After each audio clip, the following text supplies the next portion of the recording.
யாவரும் தெய்வ சமூகத்தில் தெய்வ பிரசன்னத்தோடு கூட கர்த்தருடைய சமூகத்தை நோக்கி பார்த்து நாம் ஆராதிக்கிற நம்முடைய ஆண்டவர் பரிசுத்தர் பரிசுத்தர் பரிசுத்தர், சேனைகளின் தேவனாகிய கர்த்தர். அவர் பரிசுத்தர் பரிசுத்தர் பரிசுத்தர் பரிசுத்தர். ஓ சர்வ வல்லமை உள்ள தேவன். ஹல்லேலூயா. நம்முடைய வாழ்க்கையில் சர்வ வல்லமையுள்ள காரியங்களை எல்லாம் செய்து ஹல்லேலூயா நான் பரிசுத்தர் என்பதை நம்முடைய வாழ்க்கையில் அவர் நிரூபித்தாரே.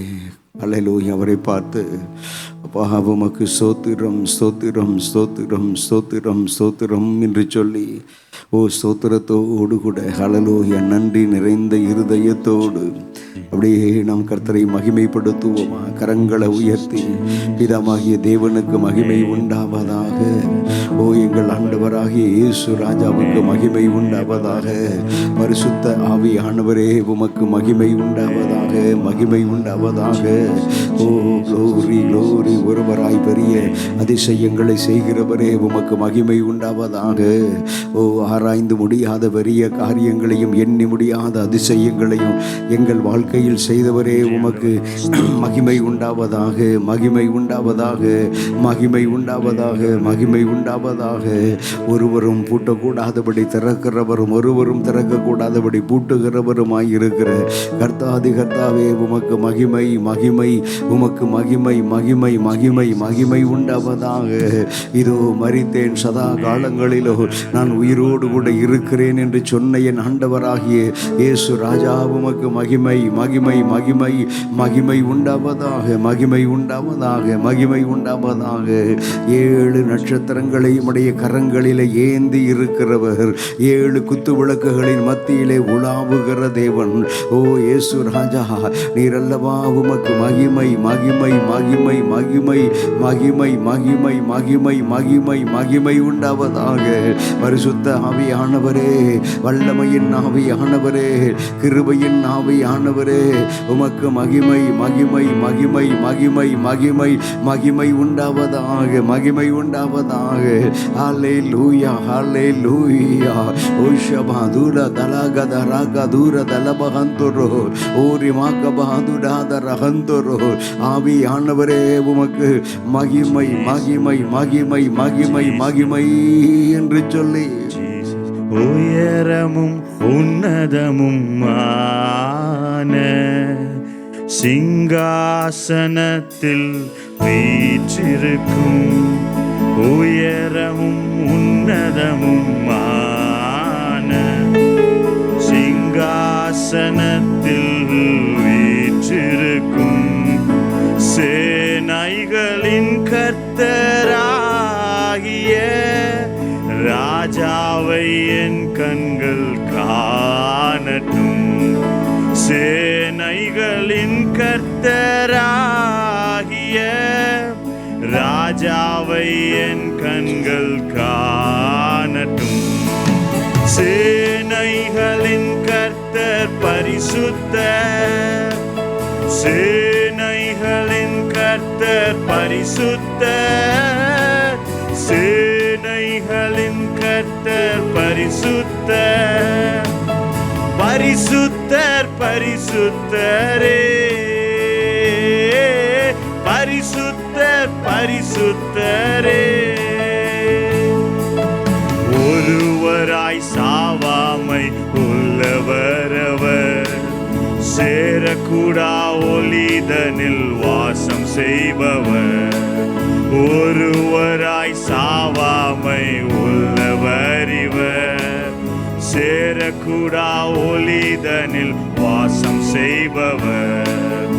அகிலத்தை வார்த்தையால் சிருஷ்டித்தவர், இயேசுவே உம்மையே ஆராதிப்பேன். அகிலத்தை வார்த்தையால் சிருஷ்டித்தவர், இயேசுவே உம்மையே ஆராதிப்பேன். சேனைகளின் கர்த்தர் பரிசுத்தர், சேனைகளின் கர்த்தர் பரிசுத்தர், சேனைகளின் கர்த்தர் பரிசுத்தர்,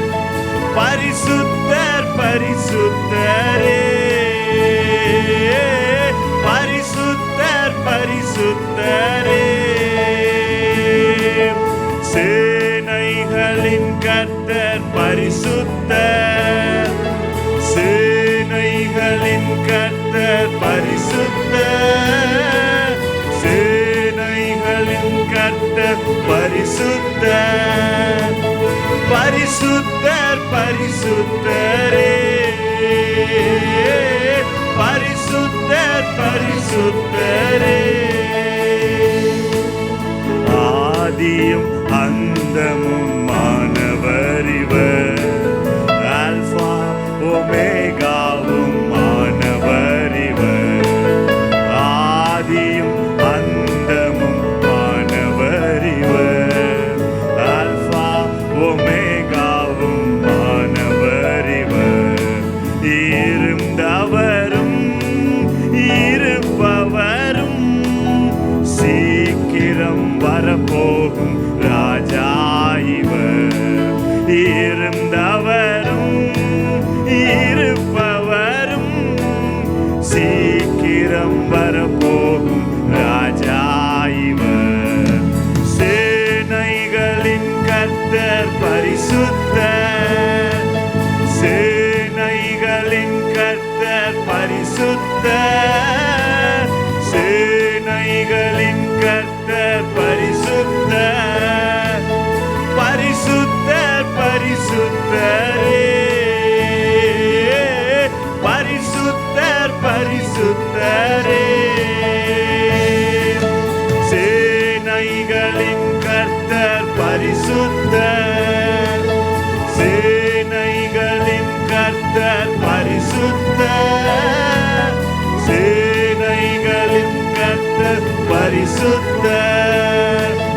பரிசுத்தர் பரிசுத்தரே, பரிசுத்தர் பரிசுத்தர். சேனைகளின் கர்த்தர். சேனைகளின் கர்த்தர் பரிசுத்தர். சேனைகளின் கர்த்தர் பரிசுத்தர். சேனைகளின் கர்த்தர் பரிசுத்தர். பரிசுத்தர் பரிசுத்தரே, பரிசுத்தர் பரிசுத்தரே. எல்லா நாமத்திலும் மேலானவர், முழங்கால்கள் முடங்கிடும் இவருக்கு முன். எல்லா நாமத்திலும் மேலானவர், முழங்கால்கள் முடங்கிடும் இவருக்கு முன். துதி கனம் மகிமைக்கு பாத்திரரே, தூயவர் இயேசுவை உயர்த்திடுவே. துதி கன மகிமைக்கு பாத்திரரே, இயேசுவை உம்மையே உயர்த்திடுவே. சேனைகளின் கர்த்தர் பரிசுத்தர். சேனைகளின் கர்த்தர் பரிசுத்தர். சேனைகளின் கர்த்தர் பரிசுத்தர். பரிசுத்தர் பரிசுத்தரே, பரிசுத்தர் பரிசுத்தரே. சேனைகளின் கர்த்தர் பரிசுத்தர். சேனைகளின் கர்த்தர் பரிசுத்தர். சேனைகளின் கர்த்தர் பரிசுத்தர். பரிசுத்தர் பரிசுத்தரே, பரிசுத்தர் பரிசுத்தரே.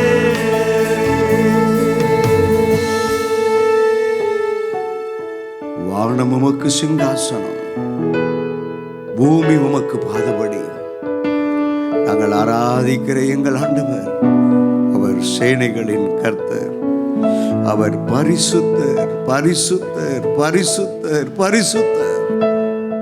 அந்த பரிசுத்தரை தொழுது கொள்வதற்காக இந்த மாலை வேளையிலும் உம்முடைய பிள்ளைகளாகிய நாங்கள் இந்த இடத்துல கூடி வந்திருக்கிறோம். இந்த ஆராதனையை கர்த்தர் பொறுப்படுத்திக் கொள்ளும். இந்த ஆராதனையை கர்த்தர் எங்களுக்கு ஆசீர்வதித்து தாரும். வரவேண்டிய ஜனங்களை கொண்டு வாரும். வந்திருக்கிற ஜனங்களை விடுதலையோடு கூட பாடி துதித்து மகிமைப்படுத்தி உம்முடைய நாமத்தை உயர்த்த கிருபை தாரும். தேவாதி தேவனுடைய கிருபை, ராஜாதி ராஜாவினுடைய மகிமையின் பிரசன்னம் தொடர்ந்து ஆண்டவரே, அன்பு ஆண்டவரே ஹல்லேலூயா பிள்ளைகளோடு கூட இருக்கட்டும். தொடர்ந்து இந்த ஆராதனை ஆசீர்வதிப்பீராக.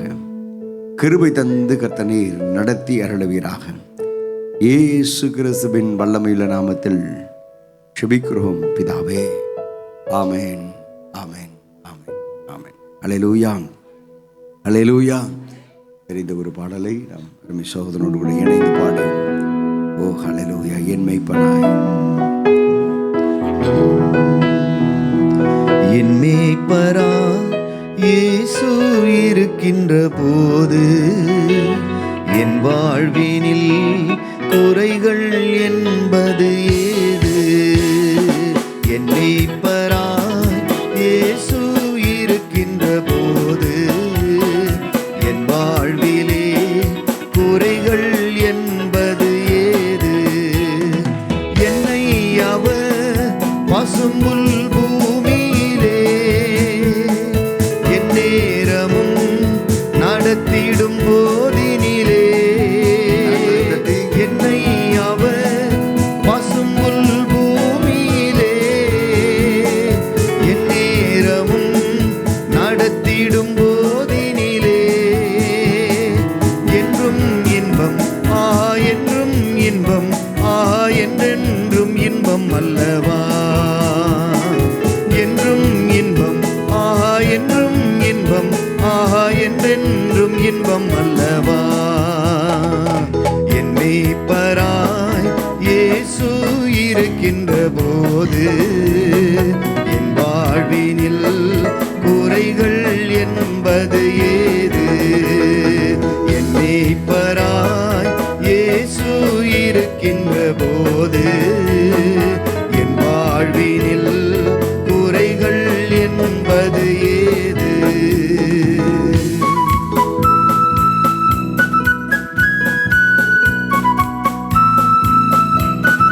எல்லோரும் உற்சாகத்தோடு கரங்களை தட்டி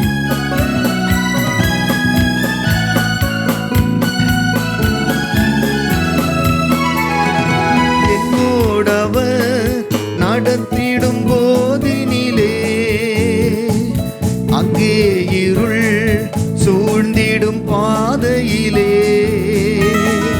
என்னோடவர் நடந்திடும் போதினிலே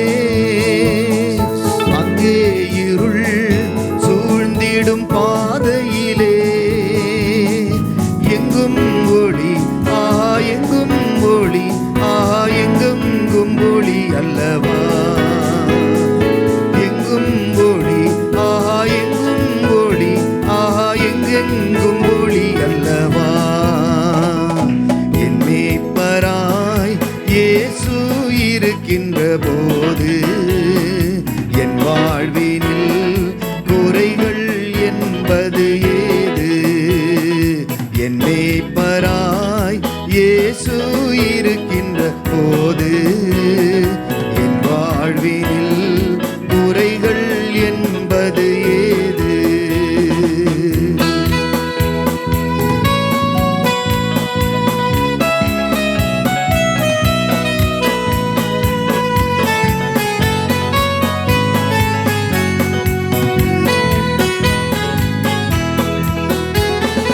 என்னை அவர் அன்பால் நிரப்பியதா, எல்லோருக்கும் நண்பனாயாக்கியதா? என்னை அவர் அன்பால் நிரப்பியதா, எல்லோருக்கும் நண்பனாயாக்கியதா? என் உள்ளமே என் உள்ளமே என்னாலும் புகழ்ந்திடுமே, என் உள்ளமே என் தேவனை என்னாலும் புகழ்ந்திடுமே. என் மேய்ப்பராய் இயேசு இருக்கின்ற போது என் வாழ்வினில் குறைகள் என்பது ஏது? என் மேய்ப்பராய் இயேசு இருக்கின்ற போது என் வாழ்வினில் குறைகள் என்பது ஏது? என் மேய்ப்பராய் இயேசு இருக்கின்ற போது என் வாழ்வினில் குறைகள் என்பது ஏது? அல்லேலூயா. வேதத்தை கையில் எடுத்துக்கொள்ளுவோம். வேதத்தை எல்லாரும் திறந்து வைத்துக் கொள்ளுவோம். சங்கீதங்களின் புத்தகம் 23ஆம் சங்கீதம், சின்ன சங்கீதம், அப்படியே எல்லாரும் சேர்ந்து வாசிக்க போகிறோம். 23ஆம் சங்கீதத்தை நேராக வேதத்தை திருப்பிக் கொண்டு எல்லாரும் சேர்ந்து வாசிக்க போகிறோம். வாசிக்கலாமா? கர்த்தர் என் மேய்ப்பராய் இருக்கிறார், நான் தாழ்ச்சியடையேன். அவர் என்னை புல்லுள்ள இடங்களில் மேய்த்து அமர்ந்த தண்ணீர் கொண்டு ஓய்விடுகிறார். அவரை ஆத்மாவை தேற்றி தம்முடைய நாமத்தை நிமித்தம் என்னை நீதியின் பாதைகளில் நடத்துகிறார். நான் மழையில் பள்ளத்தாக்கிலே நடந்தாலும் பொல்லாதவனுக்கு பயப்படேன். தேவரே என்னோடு இருக்கிறீர். உமது கோலும் உமது கையும் என்னை தேற்றும். என் சத்துருக்களுக்கு முன்பாக நீர் எனக்கு ஒரு பந்தியை ஆயத்தப்படுத்தி என் தலையை மெய்யான அபிஷேகம் பண்ணுகிறீர். என் பாத்திரம் நிரம்பி இருக்கிறது. என் ஜீவனாவதால் நன்மையும் கிருபையும் எனக்கு தொடரும். நான் கர்த்தருடைய வீட்டிலே நீடித்தவனாய் நிலைத்திருப்பேன். அல்லேலூயா. சங்கீதத்தை எழுதின தாவீது விசுவாசத்தோடு கூட எழுதுகிறார். கர்த்தர் என் மேய்ப்பனாய் இருக்கிறார், நான் தாழ்ச்சி அடையேன். அவர் என்னுடைய மேய்ப்பனாய் இருக்கிறபடியால் ஒருபோதும் நான் தாழ்ச்சி அடையேன். அவர் என்னை புல்லுள்ள இடங்களிலே மேய்த்து அமர்ந்த தண்ணீர்கள் அண்டையில் கொண்டு போய் என்னுடைய தாகத்தை தீர்க்க பண்ணுகிறார். அல்லேலூயா. பிள்ளையே, இந்த சங்கீதத்தை நான் வாசிக்க சங்கீதத்தில் இருக்கக்கூடிய ஒவ்வொரு வார்த்தைகளும் ஒரு தேவ பிள்ளைக்கு ஒரு வாக்கு தத்தமாக கொடுக்கப்பட்டிருக்கிறது. அல்லேலூயா. அவர் எப்படிப்பட்டவர்? ஒரு மேய்ப்பன் வேண்டுமானால் அவன் ஆடுகளை மேய்த்து கொண்டு போகும்போது வறண்ட பூமி, வறண்ட நிலம், உள்ளே இல்லாத இடங்கள், மழை பெய்யாத இடங்களில் மேய்ப்பன் என்ன பண்ணுவான்? அந்த இடத்துக்கு கொண்டு போய் ஆடுகளை மேய்ப்பான். ஆனால் ஆண்டவராக இயேசு கிறிஸ்து உங்களையும் என்னையும் மேய்க்கிற இடம் எப்படிப்பட்ட இடம்? வறண்ட பூமி அல்ல, காய்ந்த பூமி அல்ல. அந்த இடம் எப்படிப்பட்ட இடமா? புல் உள்ள இடங்களில் என்று எழுதப்பட்டிருக்கிற 2வது வார்த்தை. புல்லுள்ள இடங்களில் மேய்த்து அமர்ந்த தண்ணீர்கள் அண்டையில் என்னை கொண்டு போய் விடுகிறார். அல்லேலூயா. கர்த்தர் அப்படித்தான் நம்மை புல்லுள்ள இடங்களிலே மேய்க்கிறார். புல்லுள்ள இடங்களிலே மேய்க்கிறார். அமர்ந்த தண்ணீர் அண்டையில கொண்டு போய், அமர்ந்த தண்ணீர் என்று சொன்னால் தெளிந்த தண்ணீர், சுத்தமான தண்ணீர். தேவப்பிள்ளை, அப்படிப்பட்ட தண்ணீர்கள் அண்டையில கொண்டு போய் நம்முடைய தாகத்தை தீர்க்கிறார். இது இப்படிப்பட்ட வார்த்தை. 3வது வார்த்தை, அவர் என் ஆத்துமாவை தேற்றி தம்முடைய நாமத்தை நிமித்தம் என்னை நீதியின் பாதைகளில் நடத்துகிறார். நான் மரண இருளில் பள்ளத்தாக்கிலே நடந்தாலும் பொல்லாப்புக்கு பயப்படேன். தேவரீர் என்னோடு கூட இருக்கிறீர். உமது கோலும் தடியும் என்னை தேற்றும். இந்த சங்கீதத்தை வைத்து எழுதப்பட்ட பாடல் தான் இப்பொழுது நம்ம பாட கேட்டோம். என் மெய்ப்பனாய் இயேசு இருக்கிற போது என் வாழ்விலே குறைகள் என்பது ஏது? இயேசு நம்முடைய மெய்ப்பனாய் இருக்கும்போது நம்முடைய வாழ்க்கையில குறைவுகள் இருக்காது. அல்லேலூயா. அல்லேலூயா. இயேசு நம்முடைய மெய்ப்பனாய் இருக்கும்போது நம்முடைய வாழ்க்கையில் குறைவுகள் என்பது இராது, குறைவுகள் என்பது இருக்காது. நான் சொல்லட்டும், ஆண்டவருடைய சத்தத்தை கேட்டு கர்த்தர் எந்த பாதையில் நடத்துகிறாரோ அப்படிப்பட்ட மேய்ப்பனுடைய சத்தத்தை கேட்டு நடக்கிற ஆடுகளுக்கு குறைவே இருக்காது. அல்லேலூயா. அல்லேலூயா. எனவே அந்த ஆடுகளை நடத்தி கொண்டு போகிற பாதைகளை குறித்து இந்த பாடலின் சரணங்கள் சொல்லுகிறது. அவர் என்னை பசும்புல் பூமியிலே எந்நேரமும் நடத்திடும் போதினிலே என்று. அடுத்த சரணம், என்னோடு அவர் நடந்திடும் போதினிலே எங்கே இருள் சூழ்ந்திடும் பாதையிலே என்று இந்த வார்த்தை வசனங்கள் இப்படியாக இந்த வார்த்தைகள் எழுதப்பட்டிருக்கிறது. என்னோடு நடந்திடும் போதினில் அங்கே இருள் சூழாது. ஹல்லேலூயா. இந்த பாடலுடைய ஒரிஜினல் அந்த வார்த்தை எப்படி இருக்குன்னா, என்னோடு அவர் நடந்திடும் போதினிலே எங்கே இருள் சூழ்ந்திடும் பாதையில்னா அந்த ஒரிஜினல் அந்த பாட்டை இயக்கி அவர் எழுதியிருக்கிறாரு. அதுக்கு பிற்பாடு இந்த பாடலை மாற்றி பாட்டில் போடுறவங்க அங்கே இருள் சூழ்ந்திடும் பாதையிலேன்னு எழுதியிருக்கிறாங்க. இது தவறான ஒரு வேர்டு. அங்கே அப்படிங்கிறது எங்கே அப்படின்னு தான் இருக்கும். அதில் பழைய லிரிக்ஸில் இருக்கும். இயேசு இருக்கிற இடத்துல இருள் எங்கேயாவது இருக்குமா சொல்லுங்க? இருக்காது. இயேசு ஏன்னா அவர் சொல்லியிருக்கிறாரு, நானே உலகத்துக்கு வெளிச்சமாக இருக்கிறேன், உலகத்தில் வந்து எந்த மனுஷனையும் பிரகாசிப்பிக்கிற மெய்யான ஒளி. இது இந்த பாடல் ஒரு பழைய பாடலுங்க. நான் ரட்சிக்கப்பட்ட ஆரம்ப நாட்களில், ரட்சிக்கப்பட்ட அந்த நாளில் இந்த பாடலில் ஒரு சரணம் என்னோடு கூட பேசினது. இந்த பாடலில் ஒரு வார்த்தை, ஒரு சரணம், 3வது சரணத்தை பாடினோடனே அந்த வார்த்தை, அந்த சரணம் என்னோடு கூட இடைப்பட்டது. அந்த வார்த்தை பேசினது தேவப்பிள்ளையே. அப்போ என்னோடு அவர் நடந்திடும் போதினிலே எங்கே இருள் சூழ்ந்திடும், அது எங்கே சூழும்? இருள் சூழும். ஆண்டவராக இயேசு நம்மோடு கூட கடந்து வரும்போது இருள் சூழ முடியுமா? முடியாது. ஹல்லேலூயா. எனவே எங்கும் ஒளி, எங்கும் ஒளி, என்றென்றும் ஒளி அல்லவா என்று இந்த பாடலில் எழுதப்பட்டிருக்கிறது. 3வது சரணம், என்னை அவர் அன்பால் நிரப்பினதால். ஹல்லேலூயா, ஹல்லேலூயா. ரோமர் 5:5 சொல்லுகிறது, மேலும் நமக்கு அருளப்பட்ட பரிசுத்த ஆவியினாலே தேவனுடைய அன்பு நம்முடைய இருதயங்களில் ஊற்றப்பட்டிருக்கிறது. நம்முடைய இருதயத்தில் ஆண்டவருடைய அன்பை அப்படியே ஊற்றி இருக்கிறார். ஒரு ரட்சிக்கப்பட்ட தேவ பிள்ளையினுடைய இருதயத்தில் கர்த்தர் அவருடைய அன்பையே ஊற்றி இருக்கிறார்.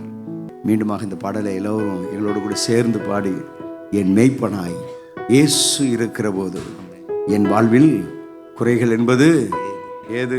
குறைகளே என்பது ஏதுன்னு இந்த பக்தன் எழுதியிருக்காரு. குறைகளே என்பது இருக்காது. ஹல்லேலூயா. சிங்க குட்டிகள் தாழ்ச்சி அடைந்து பட்டினியாயிருக்கும். கர்த்தரை தேடுகிற பிள்ளைகளாகிய உங்களுக்கும் எனக்கும் ஒரு நன்மையும் குறைவுபடாது. ஹல்லேலூயா. பாடுவோமா? என் மேய்ப்பராய் இயேசு இருக்கின்ற போது என் வாழ்விலே குறைகள் என்பது ஏது? பாடுவோம். என் மேய்ப்பராய் இயேசு இருக்கின்ற போது என் வாழ்விலே குறைகள் என்பது ஏது? என்னை அவர் பசும்புல் பூமியிலே எந்நேரமும் நடத்திடும் போதினிலே, என்னை அவர் பசும்புல் பூமியிலே எந்நேரமும் நடத்திடும் போதினிலே, என்றும் இன்பம், ஆஹா என்றும் இன்பம், ஆஹா என்றென்றும் இன்பம் அல்லவா? என்றும் இன்பம், ஆஹா என்றும் இன்பம், ஆஹா என்றென்றும் இன்பம் அல்லவா? என் மேய்ப்பராய் இயேசு இருக்கின்ற போது என் வாழ்வினில் குறைகள் என்பது ஏது? என்னோடவர் நடந்திடும் போதினிலே எங்கே இருள் சூழ்ந்திடும் பாதையிலே, என்னோடவர் நடந்திடும் போதினிலே எங்கே இருள் சூழ்ந்திடும் பாதையிலே, எங்கும் ஒளி, ஆஹா எங்கும் ஒளி, ஆஹா எங்கெங்கும் ஒளி அல்லவா? எங்கும் ஒளி, ஆஹா எங்கும் ஒளி, ஆஹா எங்கெங்கும் ஒளி அல்லவா? என் மேய்ப்பராய் இயேசு இருக்கின்ற போது என் வாழ்விலே குறைகள் என்பது ஏது? ஆமென், ஆமென். என் மேய்ப்பராய் இயேசு இருக்கின்ற போது என் வாழ்விலே குறைகள் என்பது ஏது? என்னை அவர் அன்பால் நிரப்பினதா, எல்லோருக்கும் நண்பனாய் ஆற்றினதா?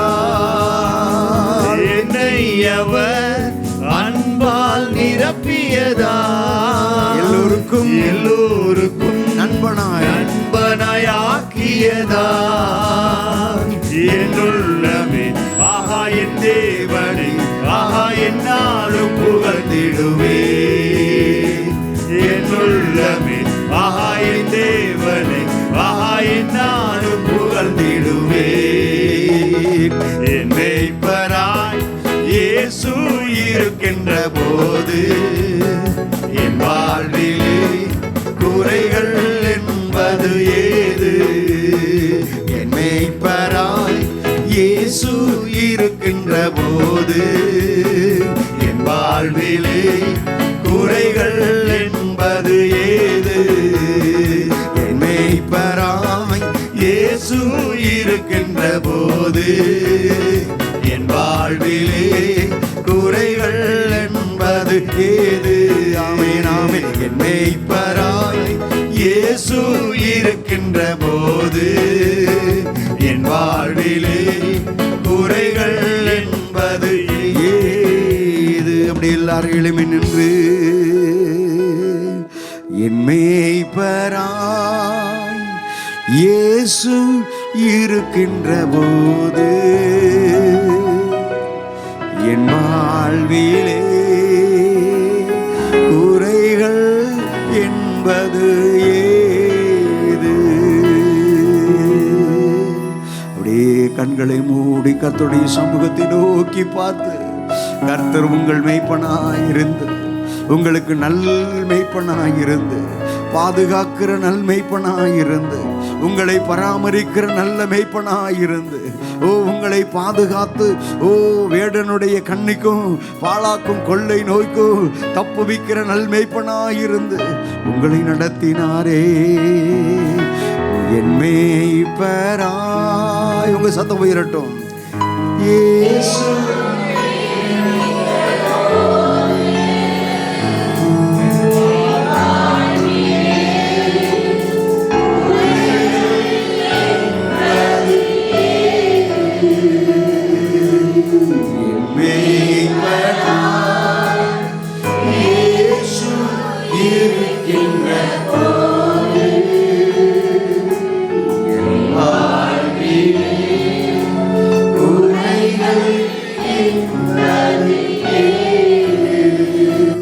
சங்கீதக்காரன் சொல்லுகிறார், நான் மரண இருளின் பள்ளத்தாக்கிலே நடந்தாலும் பொல்லாப்புக்கு நான் பயப்படேன். ஏன் பயப்பட மாட்டாராம்? இந்த வசனத்தில் அடுத்த பகுதி சொல்லுகிறது, தேவரீர் நீர் என்னோடு கூட இருக்கிறீர், தேவரீர் நீர் என்னோடு கூட இருக்கிறீர், தேவரீர் நீர் என்னோடு கூட இருக்கிறீர். உமது கோலும் உமது தடியும் என்னை தேற்றும், உமது கோலும் உமது தடியும் என்னை தேற்றும், உமது கோலும் உமது தடியும் என்னை தேற்றும் தேற்றும் தேற்றும் தேற்றும் தேற்றும். ஓ தேவ பிள்ளையே, அந்த மேய்ப்பனுடைய கையில் கோல் இருக்கிறது. அந்த கோல் எதற்கு பயன்படுகிறது? அந்த கோலை கொண்டு உயர இருக்கக்கூடிய மரங்களில் இருக்கிற இலைதலைகளை எல்லாம் பறித்து அந்த ஆடுகளுக்கு அந்த இலைதலைகளை பறித்து கொடுத்து அந்த ஆடுகளுடைய பசியை ஆற்றுவான். ஒரு மேய்ப்பனுடைய கடமை. அப்படித்தான் உங்களையும் என்னையும் கர்த்தர், ஓ ஹல்லேலூயா, உங்களையும் என்னையும் கர்த்தர் போஷிக்கிறவராக இருக்கிறார். கரங்களை உயர்த்தி சொல்லுங்க, என்னை போஷிக்கிறவரே, இந்நாள் வரைக்கும் என்னை போஷித்தவரே, இந்நாள் வரைக்கும் ஹல்லேலூயா என்னை போஷித்தவரே, உமக்கு ஸ்தோத்திரம், உமக்கு ஸ்தோத்திரம், உமக்கு ஸ்தோத்திரம், உமக்கு ஸ்தோத்திரம். சொல்லுங்க வாய் திறந்து, உமக்கு ஸ்தோத்திரம், உமக்கு ஸ்தோத்திரம், உமக்கு ஸ்தோத்திரம், உமக்கு ஸ்தோத்திரம். ஹல்லேலூயா, என்னை போஷித்தவரே, உமக்கு ஸ்தோத்திரம், ஸ்தோத்திரம், ஸ்தோத்திரம், ஸ்தோத்திரம், உமக்கு ஸ்தோத்திரம் அப்பா, ஸ்தோத்திரம் ஆண்டவரே. ஓ ஹல்லேலூயா. தேவ பிள்ளையே, இந்த ஆகஸ்ட் மாதத்தினுடைய 18ஆம் தேதி வரைக்கும் கர்த்தர் உங்களை போஷித்தார் அல்லவா? கர்த்தர் உங்களை போஷித்தார் அல்லவா? கர்த்தர் உங்களை போஷித்து நடத்தினார் அல்லவா?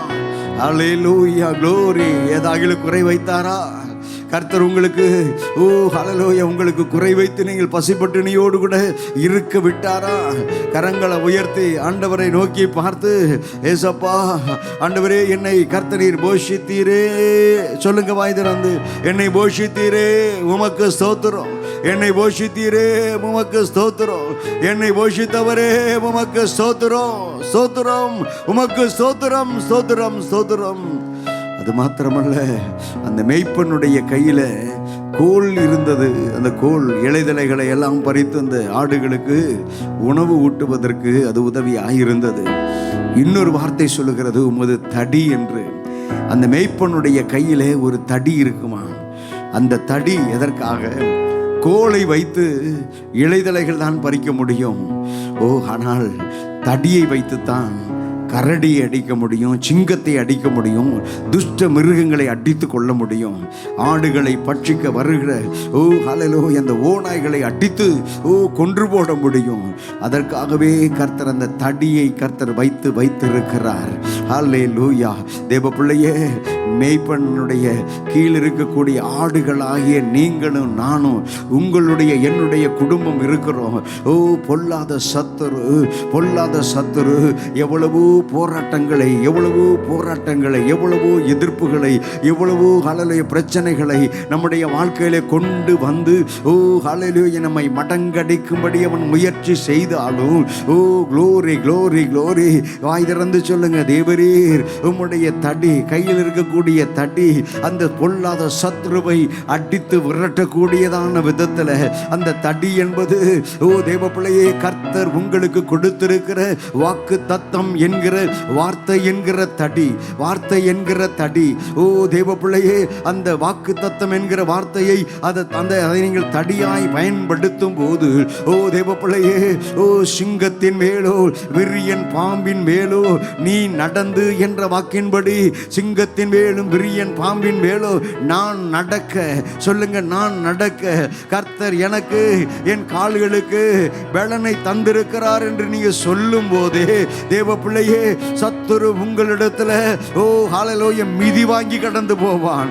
உங்கள் கால்களை கண்டவன் பயப்படுவான். ஹல்லேலூயா, க்ளோரி க்ளோரி க்ளோரி, ஆமென், ஹல்லேலூயா, ஸ்தோத்திரம் உமக்கு ஸ்தோத்திரம். சொல்லுங்க வாய் திறந்து, க்ளோரி க்ளோரி க்ளோரி.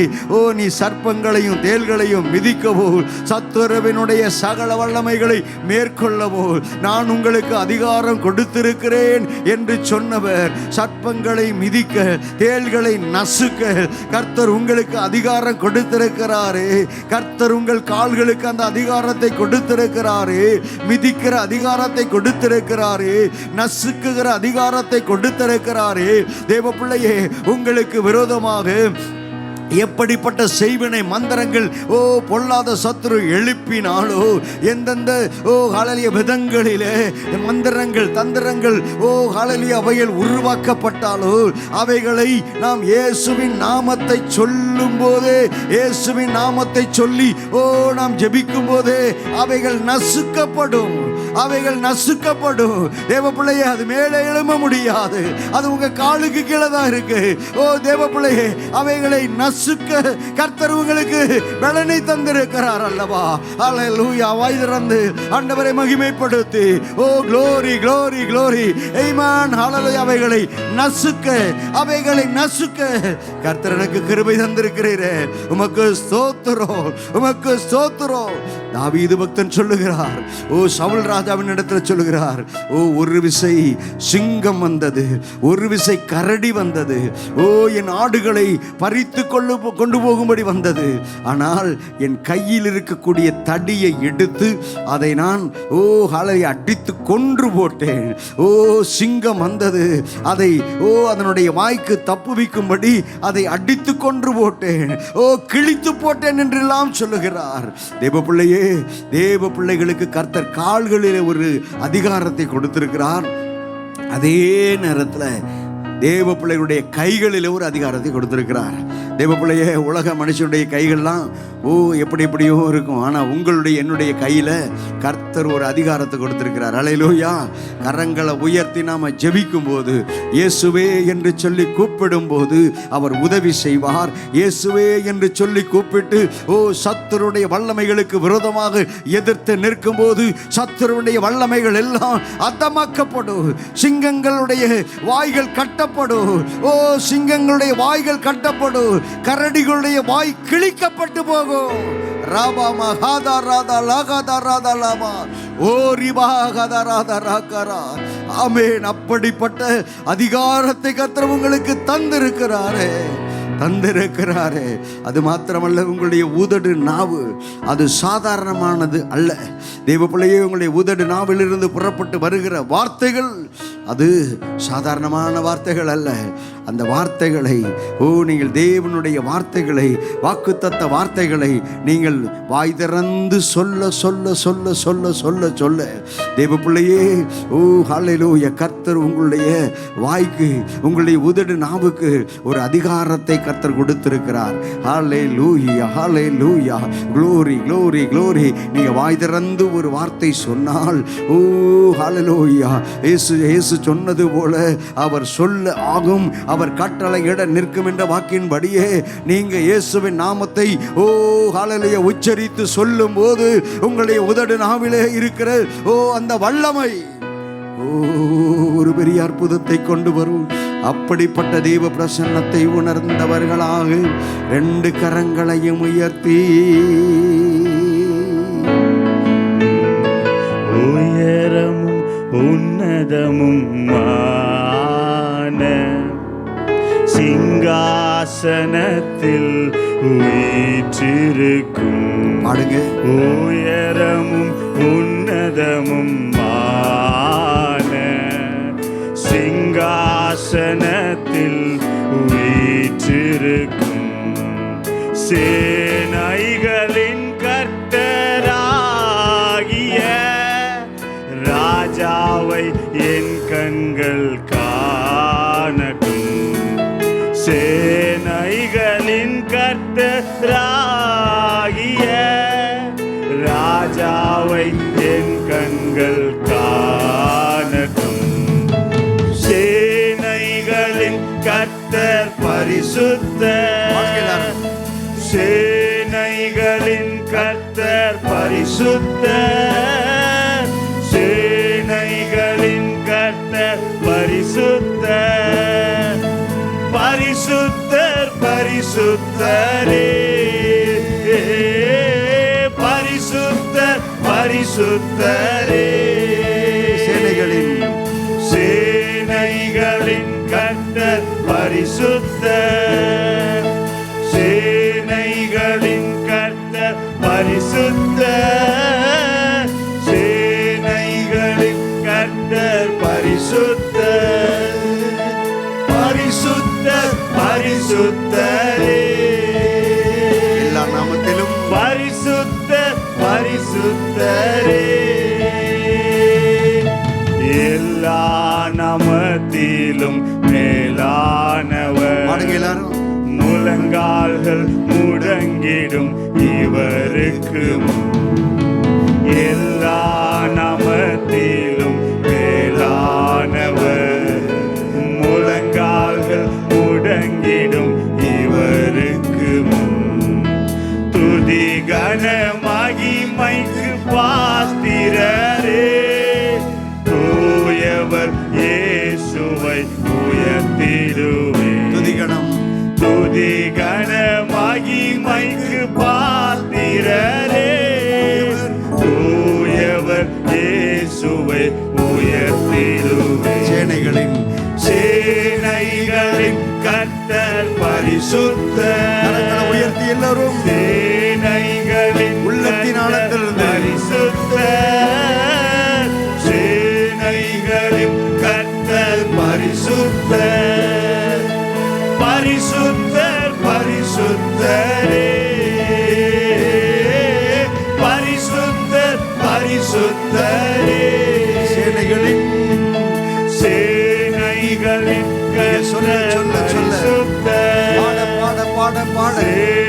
ஒரு மகிமையின் அபிஷேகம் உங்களை மூடுகிற நேரம்.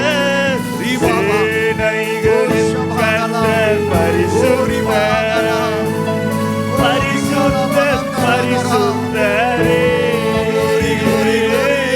பரிசுத்தர் பரிசுத்தரே. சேனைகளின் கர்த்தர் பரிசுத்தர். சேனை பரிசுத்தர் சேனைகளின் கர்த்தர் பரிசுத்தர் பரிசுத்தர் பரிசுத்தரே பரிசுத்தர் பரிசுத்தரே பரிசுத்தர் பரிசுத்தரே பரிசுத்தர் பரிசுத்தரே பரிசுத்தர் பரிசுத்தரே பரிசுத்தர் பரிசுத்தரே பரிசுத்தர் பரிசுத்தரே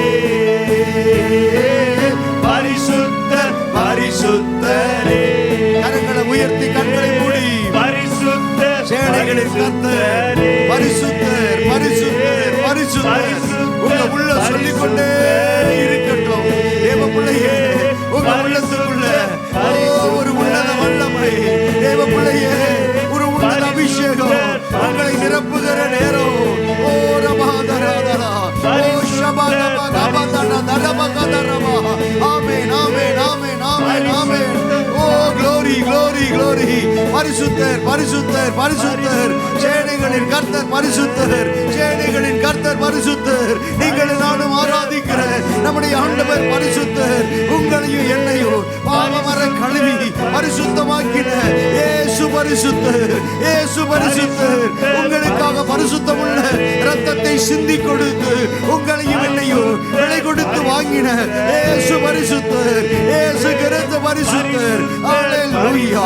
இந்த பூமியிலே நீங்களும் நானும் பரிசுத்தமுள்ள வாழ்க்கை வாழ ஓ பரிசுத்த ஆவியானவருடைய அபிஷேகத்தை தந்த ஓ பரிசுத்த ஆவியானவரே, பரிசுத்த ஆவியானவரே, ஆவியில நிரம்பி அபிஷேகத்தை உணர்ந்து ஓ ரபாதடா தரகரபா ஓ ஷபகபகபா ஓ ரிபாதடபா ரிகதரகதரஹந்தரு ஓ ரிபாதடா தரகரா. ஆமென் ஆமென் ஆமென். glory glory glory. பரிசுத்தர் பரிசுத்தரே பரிசுத்தர் பரிசுத்தரே. உங்க சத்தம் உயரட்டும். பரிசுத்தர் பரிசுத்தரே பரிசுத்தர் பரிசுத்தரே. ஓரி வாதடாதரா ஓ ஷபாதலாதரா. அப்படியே நிவாசையிலே ஓரிகாதலாங்கதரா கதுரதரபா ஓரிவாதலாதரா கதுராதலங்கரா. ஹல்லேலூயா. glory glory glory glory glory. விட்டு கொடுங்க விட்டு கொடுங்க. ஓ கர்த்தருடைய அபிஷேகத்தை அப்படியே ரிசீவ் பண்ணுங்க. ஓ சேனைகளின் கர்த்தர் பரிசுத்தர் பரிசுத்தர் பரிசுத்தர் பரிசுத்தர் என்று நீங்கள் சொல்ல சொல்ல சொல்ல சொல்ல தேவ பிள்ளையே அவருடைய பிரசன்னத்துக்கு முன்பதாக பர்வதங்களும் மெழுகை போல உருகும் அல்லவா. ஓ ஹல்லேலூயா. அவருடைய பிரசன்னத்துக்கு முன்பாக ஓ பர்வதங்களும் மெழுகை போல உருகுகிற நேரம் ஓடுகிற நேரம் உங்களுடைய ஆவி ஆத்மா சரீரத்தில் அந்த பலகீனங்கள் ஓ காணப்படாதபடிக்கு அவை மறைந்து போகிற நேரம் ஓ ரிபாதலாதரா ஓ ஷபாதுடாதரா கரா ஓ ரிபாதல மகந்தொரு. நிறைவான அபிஷேகம் கடந்து வரும் பொழுது நிறைவான தேவ வல்லமை ஓ ஹல்லேலூயா. தேவ பிள்ளையே உங்களுக்குள்ளே கடந்து வர வர வர வர வர ஓ எல்லா குறைவுகளும் ஒளிந்து போகும் அல்லவா, ஒளிந்து போகும் அல்லவா. இப்பொழுது அந்த அபிஷேகத்தை அப்படியே பெற்றுக்கோங்க. ஓ கர்த்தருடைய அபிஷேக அக்னி இப்போ உங்க மேல விழுகிற நேரம். தேவ பிள்ளை இந்த சாயங்கால வேளையில கர்த்தரை தேடி வந்தாய் அல்லவா. உன்னை வெறுமையாய் அனுப்புகிறவர் அல்ல. அவருடைய பிரசன்னத்தாலே நிரப்புகிற தேவன். அவருடைய மகிமையின் பிரசன்னத்தாலே நிரப்புகிற தேவன். ஹல்லேலூயா. அவருடைய பிரசன்னத்துக்கு முன்பாக ஓ பர்வதங்களோ மெழுகை போல உருகும் அல்லவா. ராபமா கபதடதரா ஓ ஷபாதடபகரா ஓரிபாதடாதரா ஓரிகாதரா கரா கலகதுரோ. ஓ ஜீசஸ் சேனைகளின் கர்த்தர் பரிசுத்தர். பாடுங்க. சேனைகளின் கர்த்தர் பரிசுத்தர், சேனைகளின் கர்த்தர் பரிசுத்தர், பரிசுத்தர் பரிசுத்தரே, பரிசுத்தர் பரிசுத்தரே.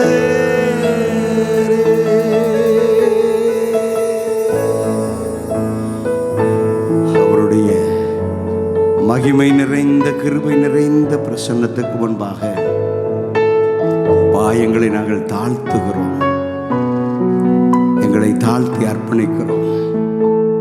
ஆண்டவரே, உங்க பிரசன்னத்தால் உங்க பிள்ளைகளை நிரப்பிட்டீங்க. உங்க மகிமை நிறைந்த பிரசன்னத்தால் உங்களுடைய பிள்ளைகளுடைய இருதயம் எல்லாம் நிரப்பப்பட்டு இருக்கிறது. அப்பா, இப்பொழுதும் ஆண்டவரே, அன்றைக்கு சீனாய் மலையை சுற்றிலும் சீனாய் மலையில் உடைய பிரசன்னம் நிரம்பி இருந்த பிற்பாடு கர்த்தர் மோசேயோடு கூட பேச ஆரம்பித்தீர்.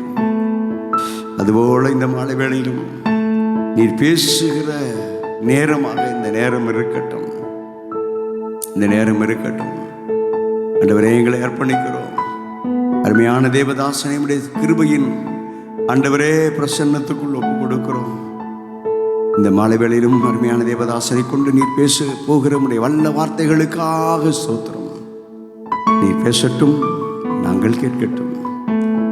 உடைய வார்த்தையின் சத்தம் எங்கள் இருதயத்துக்குள்ளே கடந்து போய் இந்த மாலை வேளையிலும் உடைய வார்த்தையின் வல்லமை எங்கள் வாழ்க்கையில் செய்ய போகிற மகத்துவமான காரியங்களுக்காக 2 கரங்களையும் தட்டி ஆமேன். ஆண்டவரே, உமக்கு ஸ்தோத்திரம் ஸ்தோத்திரம் ஸ்தோத்திரம் ஸ்தோத்திரம் ஸ்தோத்திரம். உடைய மகிமையுள்ள பிரசன்னத்துக்கு ஒப்பு கொடுக்கிறோம், அர்ப்பணிக்கிறோம். இயேசு கிறிஸ்துவின் நாமத்தில் பிதாவே, ஆமேன் ஆமேன் ஆமேன். கருவோம். ஜீசஸ் ஆமென். க்ளோரி. ஹல்லேலூயா. கரங்களை உயர்த்தி சொல்லுங்க, ஹல்லேலூயா. அருமையான மாலை வேளையிலும் கர்த்தருடைய மகிமை நிறைந்த கிருபை நிறைந்த பிரசன்னத்தாலே இந்த ஆராதனை நேரத்தில் நம்மை நிரப்பினார். இந்த சேனைகளின் கர்த்தர் பரிசுத்தர் பரிசுத்தர் பரிசுத்தர் என்று பாட இந்த பாட்டை என்னால் நிறுத்த முடியல. அவருடைய பரிசுத்த பிரசன்னம் அப்படியே என்னை நிரப்புகிறதை நான் ஃபீல் பண்ணேன், உணர்ந்தேன். அநேகருக்கு இந்த அனுபவத்தை கர்த்தர் இந்த மாலை வேளையில் தந்திருக்கிறார். ஹல்லேலூயா. எனவே அதே தேவ பிரசன்னத்தை காத்து கொண்டவர்களாக இப்பொழுது கர்த்தருடைய வார்த்தை கேட்க போகிறோம். இந்த மாலை வேளையிலும் கர்த்தருடைய வார்த்தையை நம்முடைய மத்தியில் கொண்டு வந்திருக்கிற அருமையான தேவதாசன் பிரதர் ஜாபகருக்காக கர்த்தரை நான் துதிக்கிறேன். நாளிலும் கூட நம்முடைய சபைக்கு வரும்போதெல்லாம் கூப்பிடும் போதெல்லாம் அவர் உடனடியாக நம்முடைய சபைக்கு வந்து கர்த்தருடைய ஊழியத்தை செய்வதற்கு அவர் நல்ல ஒரு அன்புள்ளம் கொண்டவர், நம்முடைய சபைக்காய் ஜெபிக்கிறவர். அவர் இந்த மாலை வேளையிலும் கர்த்தருடைய வார்த்தையை நம்முடைய சபைக்கு கொண்டு வருவது மிகுந்த சந்தோஷம். எனவே அருமையான தேவனுடைய தாசனை நாம் கரங்களை தட்டி உற்சாகத்தோடு கூட நாம் வரவேற்கலாமா? பிரைஸ்லாம் பிரைஸ்லாம் பிரைஸ்லாம். ஹல்லேலூயா. எத்தனை சந்தோஷமாக இருக்கீங்க. உலகத்தில் நடக்கிற சம்பவங்களெல்லாம் பார்க்கும் பொழுது அவர் வாசல் அருகே வந்து விட்டார். இனி உலகத்தை பார்க்குற காலம் நமக்கு இல்லை. நாம் மறுரூபமாவதற்கும் கர்த்தரை தேடுவதற்கும் கர்த்தரை நோக்கி பார்ப்பதற்கும் மட்டுமே நேரம் உண்டு. ஸோ பிரயாணத்துக்காக ஆயத்தமாகறவங்க மற்ற காரியங்களை ஈடுபட மாட்டாங்க. கிடுன்னு பேக் பண்ணுவாங்க. என்னென்ன ஜாமான் வச்சுருக்கோம், என்னென்ன வேணும் என்ன வேண்டாம் அப்படின்னு பார்த்து வேகமாக ஆயத்தமாகிட்டே இருப்பாங்க. நேரங்களை விரயம் பண்ண மாட்டாங்க. ஏனென்றால் அவங்க புறப்படுற பிரயாணத்துக்கு வேண்டிய ஆயத்தங்களை செய்ய வேண்டிய காலம். ஒரு நாளில் ஒரு தேசத்தினுடைய தலையெழுத்து மாறிச்சு. இப்போ ஒவ்வொரு நாளும் மாறிக்கிட்டே இருக்கு. அப்படித்தானே?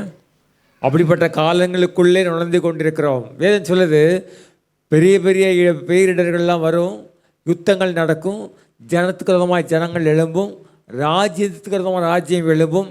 என்ன நடக்குது, ஏன் நடக்குது, எப்படி நடக்குது, இதை ஒன்றும் செய்ய மாட்டாங்களா, யாரும் தலையிட மாட்டாங்களா? அவர் வாசல் அருகே வந்து விட்டார். இந்த செய்தி தான் உள்ளத்தில் இன்றைக்கி வர வேண்டிய செய்தி. ஒருத்தர் எனக்கு ஃபோன் பண்ணார். ரொம்ப வருஷங்கள் ஆச்சு. அவர் நான் வாலிப நாட்களில் சந்தித்திருந்தேன். காலையிலே 6:30 மணிக்கெலாம் ஃபோன் பண்ணார். பண்ணி எப்படி இருக்கீங்கன்னு விசாரிச்சுட்டு அடிக்கடி நைட்டு முழிக்கிறீங்களான்னு கேட்டார். நான் ஆமாம் அப்படின்னேன். இப்படி கரெக்டாக ஒரு டைம் முழிக்கிறீங்களா இல்லை வித்தியாசமாக முழிக்கிறீங்களான்னு கேட்டார். திடீர்னு 4 மணிக்கு முழிக்கிறேன், திடீர்னு 3:30 முழிக்கிறேன், திடீர்னு 1:30 முழிக்கிறேன். கர்த்தர் ஆயத்தப்படுத்துகிற காலம் வந்துருச்சு தம்பி. இனிமேல் நீங்கள் என்ன முழிக்கிறீங்கன்னா, ஐயோ இன்னும் டைம் இருக்க தூங்குறதுக்கு, 1:30 மணிக்கே முடிச்சிட்டோமே, இன்னும் நேரம் ஜெபம் தூங்கலாம் அப்படின்னு நினச்சிடாதீங்க. வருகைக்கு ஆயத்தப்படுத்தும்படி ஆவியானவர் இரவிலே உங்களை விழிக்க பண்ணுகிறார். அதனால் உங்களை ஒருவேளை சில ஆண்டவர் உங்களை டிஸ்டர்ப் பண்ணுறாரு, ராத்திரி ஒரு டைம் எல்லாம் ஒரு இது இல்லாமல் ஒழுங்கு இல்லாமல் நீங்கள் முழிக்கிறீங்கன்னா நீங்கள் அதை தவற எடுத்துக்கொள்ளாதீங்க. கர்த்தர் உங்களை ஆயத்தப்படுத்துகிறார். சாயங்காலத்திலோ, நடுராத்திரியிலோ, சேவல் கூவும் நேரத்திலோ, காலையிலோ அவர் எப்பொழுது வருவார் அறியாதிருக்கிறபடியால் விழித்திருங்கள். ஆனால் ஒருத்தருக்கு தெரியும். யார் தெரியும்? பரிசுத்த ஆவியானவர் இருக்கிறார். அவர் என்ன பண்ணுவார்? உங்களை சரியாக ஆயத்தப்படுத்துவார். இன்றைக்கு நம்ம எடுத்துக்கிட்ட வேத பகுதி சங்கீதம் 126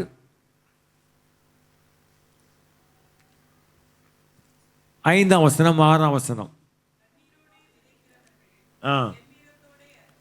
ம் ம் ம் ம் அறுத்த அரிகளை சுமந்து கொண்டு கம்பீரத்தோடே திரும்பி வருவான். கண்ணீரோடே விதைக்கிறவர்கள் கம்பீரத்தோடே அறுப்பார்கள். அப்போ ஷார்ட்டாக சொல்லலாம், கண்ணீர் கம்பீரமாய் மாறும். ஐயா நல்லா தான் இருக்கிறேன், ஆண்டவருக்கு பிரியமானதாக வாழ்கிறேன், நல்லா ஜெபம் பண்ணுறேன், ஆயத்துக்கு வர்றேன், கர்த்தர் ஆசிச்சிருக்காரு, அதெல்லாம் ஒன்றுமே இல்லை. ஆனாலும் உள்ளத்தில் ஒரு இடத்துல கண்ணீர் வருது. எப்போ, ஏன், எதுக்காக, ஏன் ஆண்டவர் செயல்படலை, ஏன் இன்னும் இந்த காரியம் என் வாழ்க்கையில் முடியலை, எப்பொழுது எனக்கு ஆண்டவர் பதில் தருவார் அப்படின்றது கொஞ்சம் கொஞ்சமாக கூடி அந்த கவலை அதிகமாகி ஒருவேளை உள்ளத்துக்குள்ளே அந்த கண்ணீர் வர ஆரம்பித்திருக்கலாம்.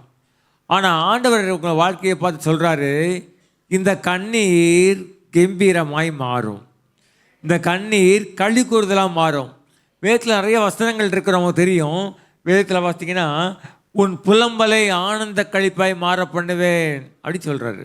அவர்கள் அழுகையின் பள்ளத்தாக்கை உருவ நடந்ததை நீரூற்றாக்கி கொள்ளுகிறார்கள். அதே மாதிரி உன் கண்ணீர் யாவையும் கர்த்தர் துடைப்பார். இப்படி ஆண்டவர் நம்முடைய கண்ணீரை பற்றி நிறைய ப்ராமிஸ் நம்ம கொடுத்துருக்கிறாரு. சங்கீதக்காரனாகிய தாவீதுடைய வாழ்க்கையை நீங்கள் பார்க்கணும் அப்படின்னா சங்கீதங்களில் தான் நல்லா பார்க்க முடியும்.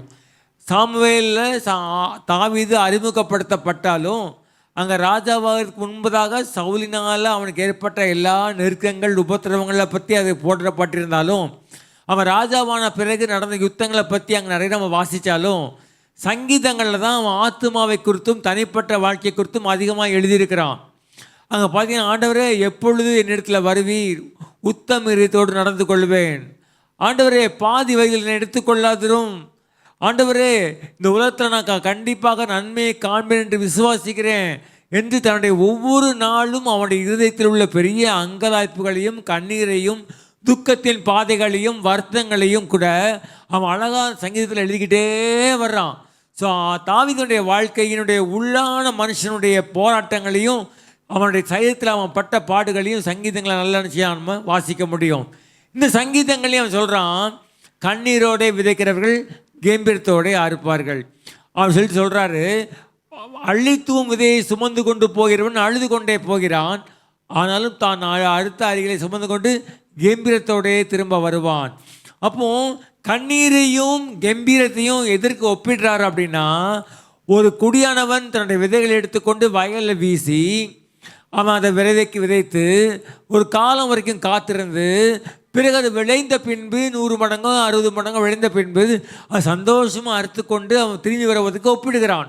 அப்போ நம்முடைய வாழ்க்கையிலையும் ஏதோ ஒரு இடத்துல வருகிற கண்ணீரும் கஷ்டங்களும் துக்கமும் நம்ம வாழ்க்கையில் கம்பீரமாய் மாறுவதற்கு இந்த அள்ளித்தூவும் விதையினுடைய சம்பவத்தை நாம் தியானித்து பார்ப்போம் என்றால் அது நம்முடைய வாழ்க்கையில் நம்ம கண்ணீரை ஆசீர்வாதமாக பெற்றுக்கொள்வதற்கு கம்பீரமாய் மாற்றுவதற்கு தோவும். முதலாவது காரியம் வேதத்தில் வாசிக்கலாம். 2 கொரிந்தியர் 9ஆம் அதிகாரம் 10ஆம் வசனம்.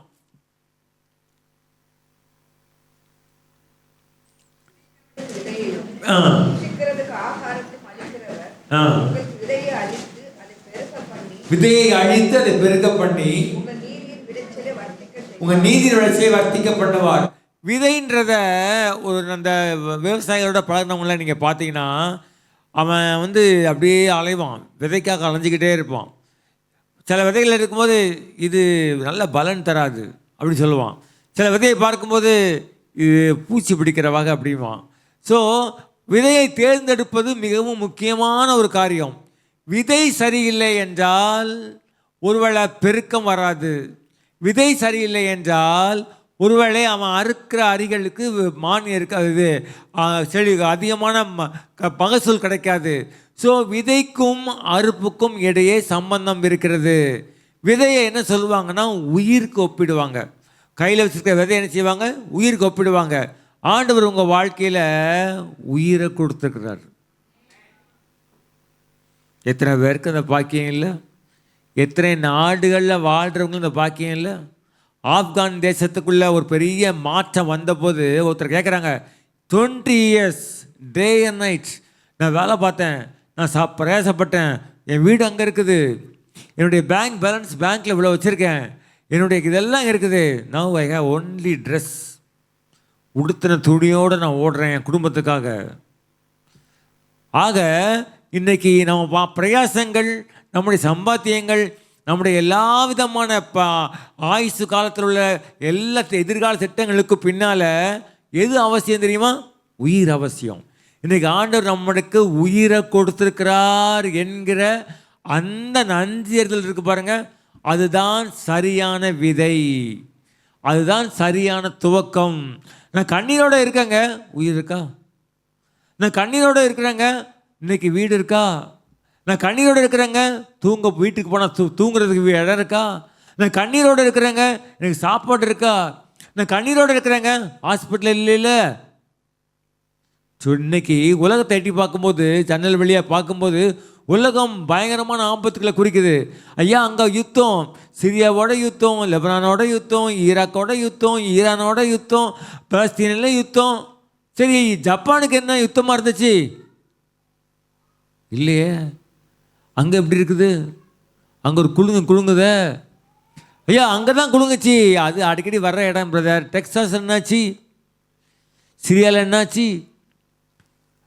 இன்றைக்கி பல இடங்கள்லையும் நடக்கக்கூடிய ஆபத்துக்கள்லாம் ஒன்று தெளிவாக சொல்லுது, ஆண்டவர் உனக்கு ஒரு உயிரை கொடுத்துருக்குறாரு, அந்த உயிருக்கு நன்றி செலுத்து.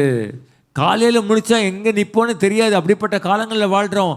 அவர்களை பார்க்கலாம் நாம் நீதிமான்களோ? இல்லையே. அவர்களை பார்க்கலாம் பரிசுத்தவான்களோ? இல்லையே. தரசில் பிடிச்சா நம்மளும் என்ன செய்வோம்? கொஞ்சம் குறையாதானே காணப்படுவோம். அப்போ கண்ணீரோடு விதைக்கிறவனுக்கு ஒரு காரியம் தெரியணும், நான் கையில் இருக்கிறது உயிருள்ள விதை.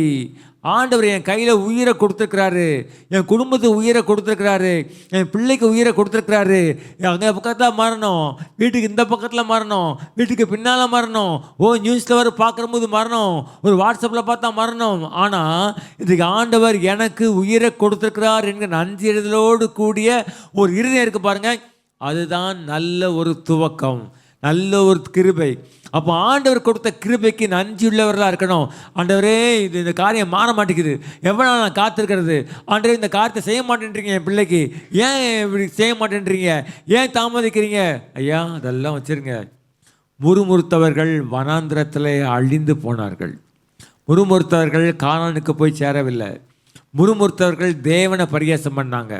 முறுமுறுத்தவர்கள் தேவனுக்கு மனமடியை உண்டாக்குனாங்க. முறுமுறுத்தவர்கள் ஒரு நாளும் ஆசீர்வாதத்தை சுதந்திரத்ததாக வேதம் சொல்லப்படவே இல்லை. வேதம் சொல்கிறது, இவர்கள் வணங்கா கழுத்துள்ள ஜனங்கள், நான் ப்ராமிஸ் பண்ண இடத்துல இவங்க போய் சேர மாட்டாங்கன்னு தேவனாகிய கர்த்தர் ஆணையிட்டார். அப்போ ஆண்டவருடைய முகத்திலிருந்து ஒரு தயவு கிடைக்கணும் அப்படின்னா நம்மளை தாழ்த்தி நன்றி செலுத்தக்கூடிய ஒரு இருதயம் கண்டிப்பாக வேணும். யோசேப்புடைய வாழ்க்கையில் கண்ணீர் கம்பீரமாக மாறிச்சு தான். ஆனால் அந்த கண்ணீருக்கு பின்னால் ஒரு பெரிய அச்சுறுத்தல் இருந்துச்சு, அவனுடைய உயிருக்கு ஆபத்து இருந்துச்சு. 10 பிரதர்ஸு ஆடு மேய்க்க போயிட்டாங்க. யோசேப்பும் பென்யமீனும் வீட்டில் இருக்கிறாங்க. அப்போ யோசேப்பு தான் கண்ட சொப்பனத்தை தான் தகப்பனருக்கு அறிவிக்கும் போது, நீ எங்கள் மேல் துரைத்தனம் பண்ணுவாயோ அப்படின்னு தகப்பனாரே கேட்குறாரு. அவ்வளோ அன்பாக இருந்தவர், பல வர்ண அங்கி அவனுக்கு உடுத்தினவர், அவனை அழகை பார்த்து ரசித்தவர், அவனுடைய விளையாட்டை பார்த்து ரசித்தவர், அவனை அள்ளி முத்தமிட்டவர். அப்படியா, நீ எங்கள் துரத்தனம் பண்ணுவாயோ என்று சொல்லி அவன் சொன்னதையெல்லாம் தன் இருதயத்தில் வைத்து கொண்டார். அடுத்தது என்ன தெரியுமா? வா, நான் உன் தகவல்கிட்ட ஒன்று அனுப்ப போகிறேன், சாப்பாடெல்லாம் எடுத்துகிட்டு போ அப்படின்றாரு. போகிறேன். அவனுக்கு தெரியாது எங்கே போகிறேன்னு தெரியாது. அவன் பிரதேசத்தை தான் போகிறான்னு நினச்சிக்கிட்டான். அவன் எங்கே போனான்? எகிப்துக்கு போக போகிறான்றது அவனுக்கே தெரியாது. அவன் தூரத்தில் வரும்போதே 10 பேர் திட்டம் போடுறாங்க. திட்டம் போட்டு என்ன பண்ணுறாங்க, அவனை க்ளோஸ் பண்ணணும் அப்படின்னு நினைக்கிறாங்க. அப்போது வேதம் சொல்லுது, ரூபன் அவனை அவர்கள் கைக்கு தப்புவித்து மீண்டும் தகப்பனை கொண்டு போவதற்காக பேச்சை மாத்துறான். எப்பா ரத்த சிந்தனா எப்படி அவனை கொலை பண்ணுன்றீங்களே, அது நமக்கு நல்லது கிடையாது, அவன் சகோதரனாக இருக்கிறான், நமக்கு வேணா அந்த குழி தூக்கி போட்டுறாங்க அப்படின்றான். அவனை குழி தூக்கி போட்டாங்க.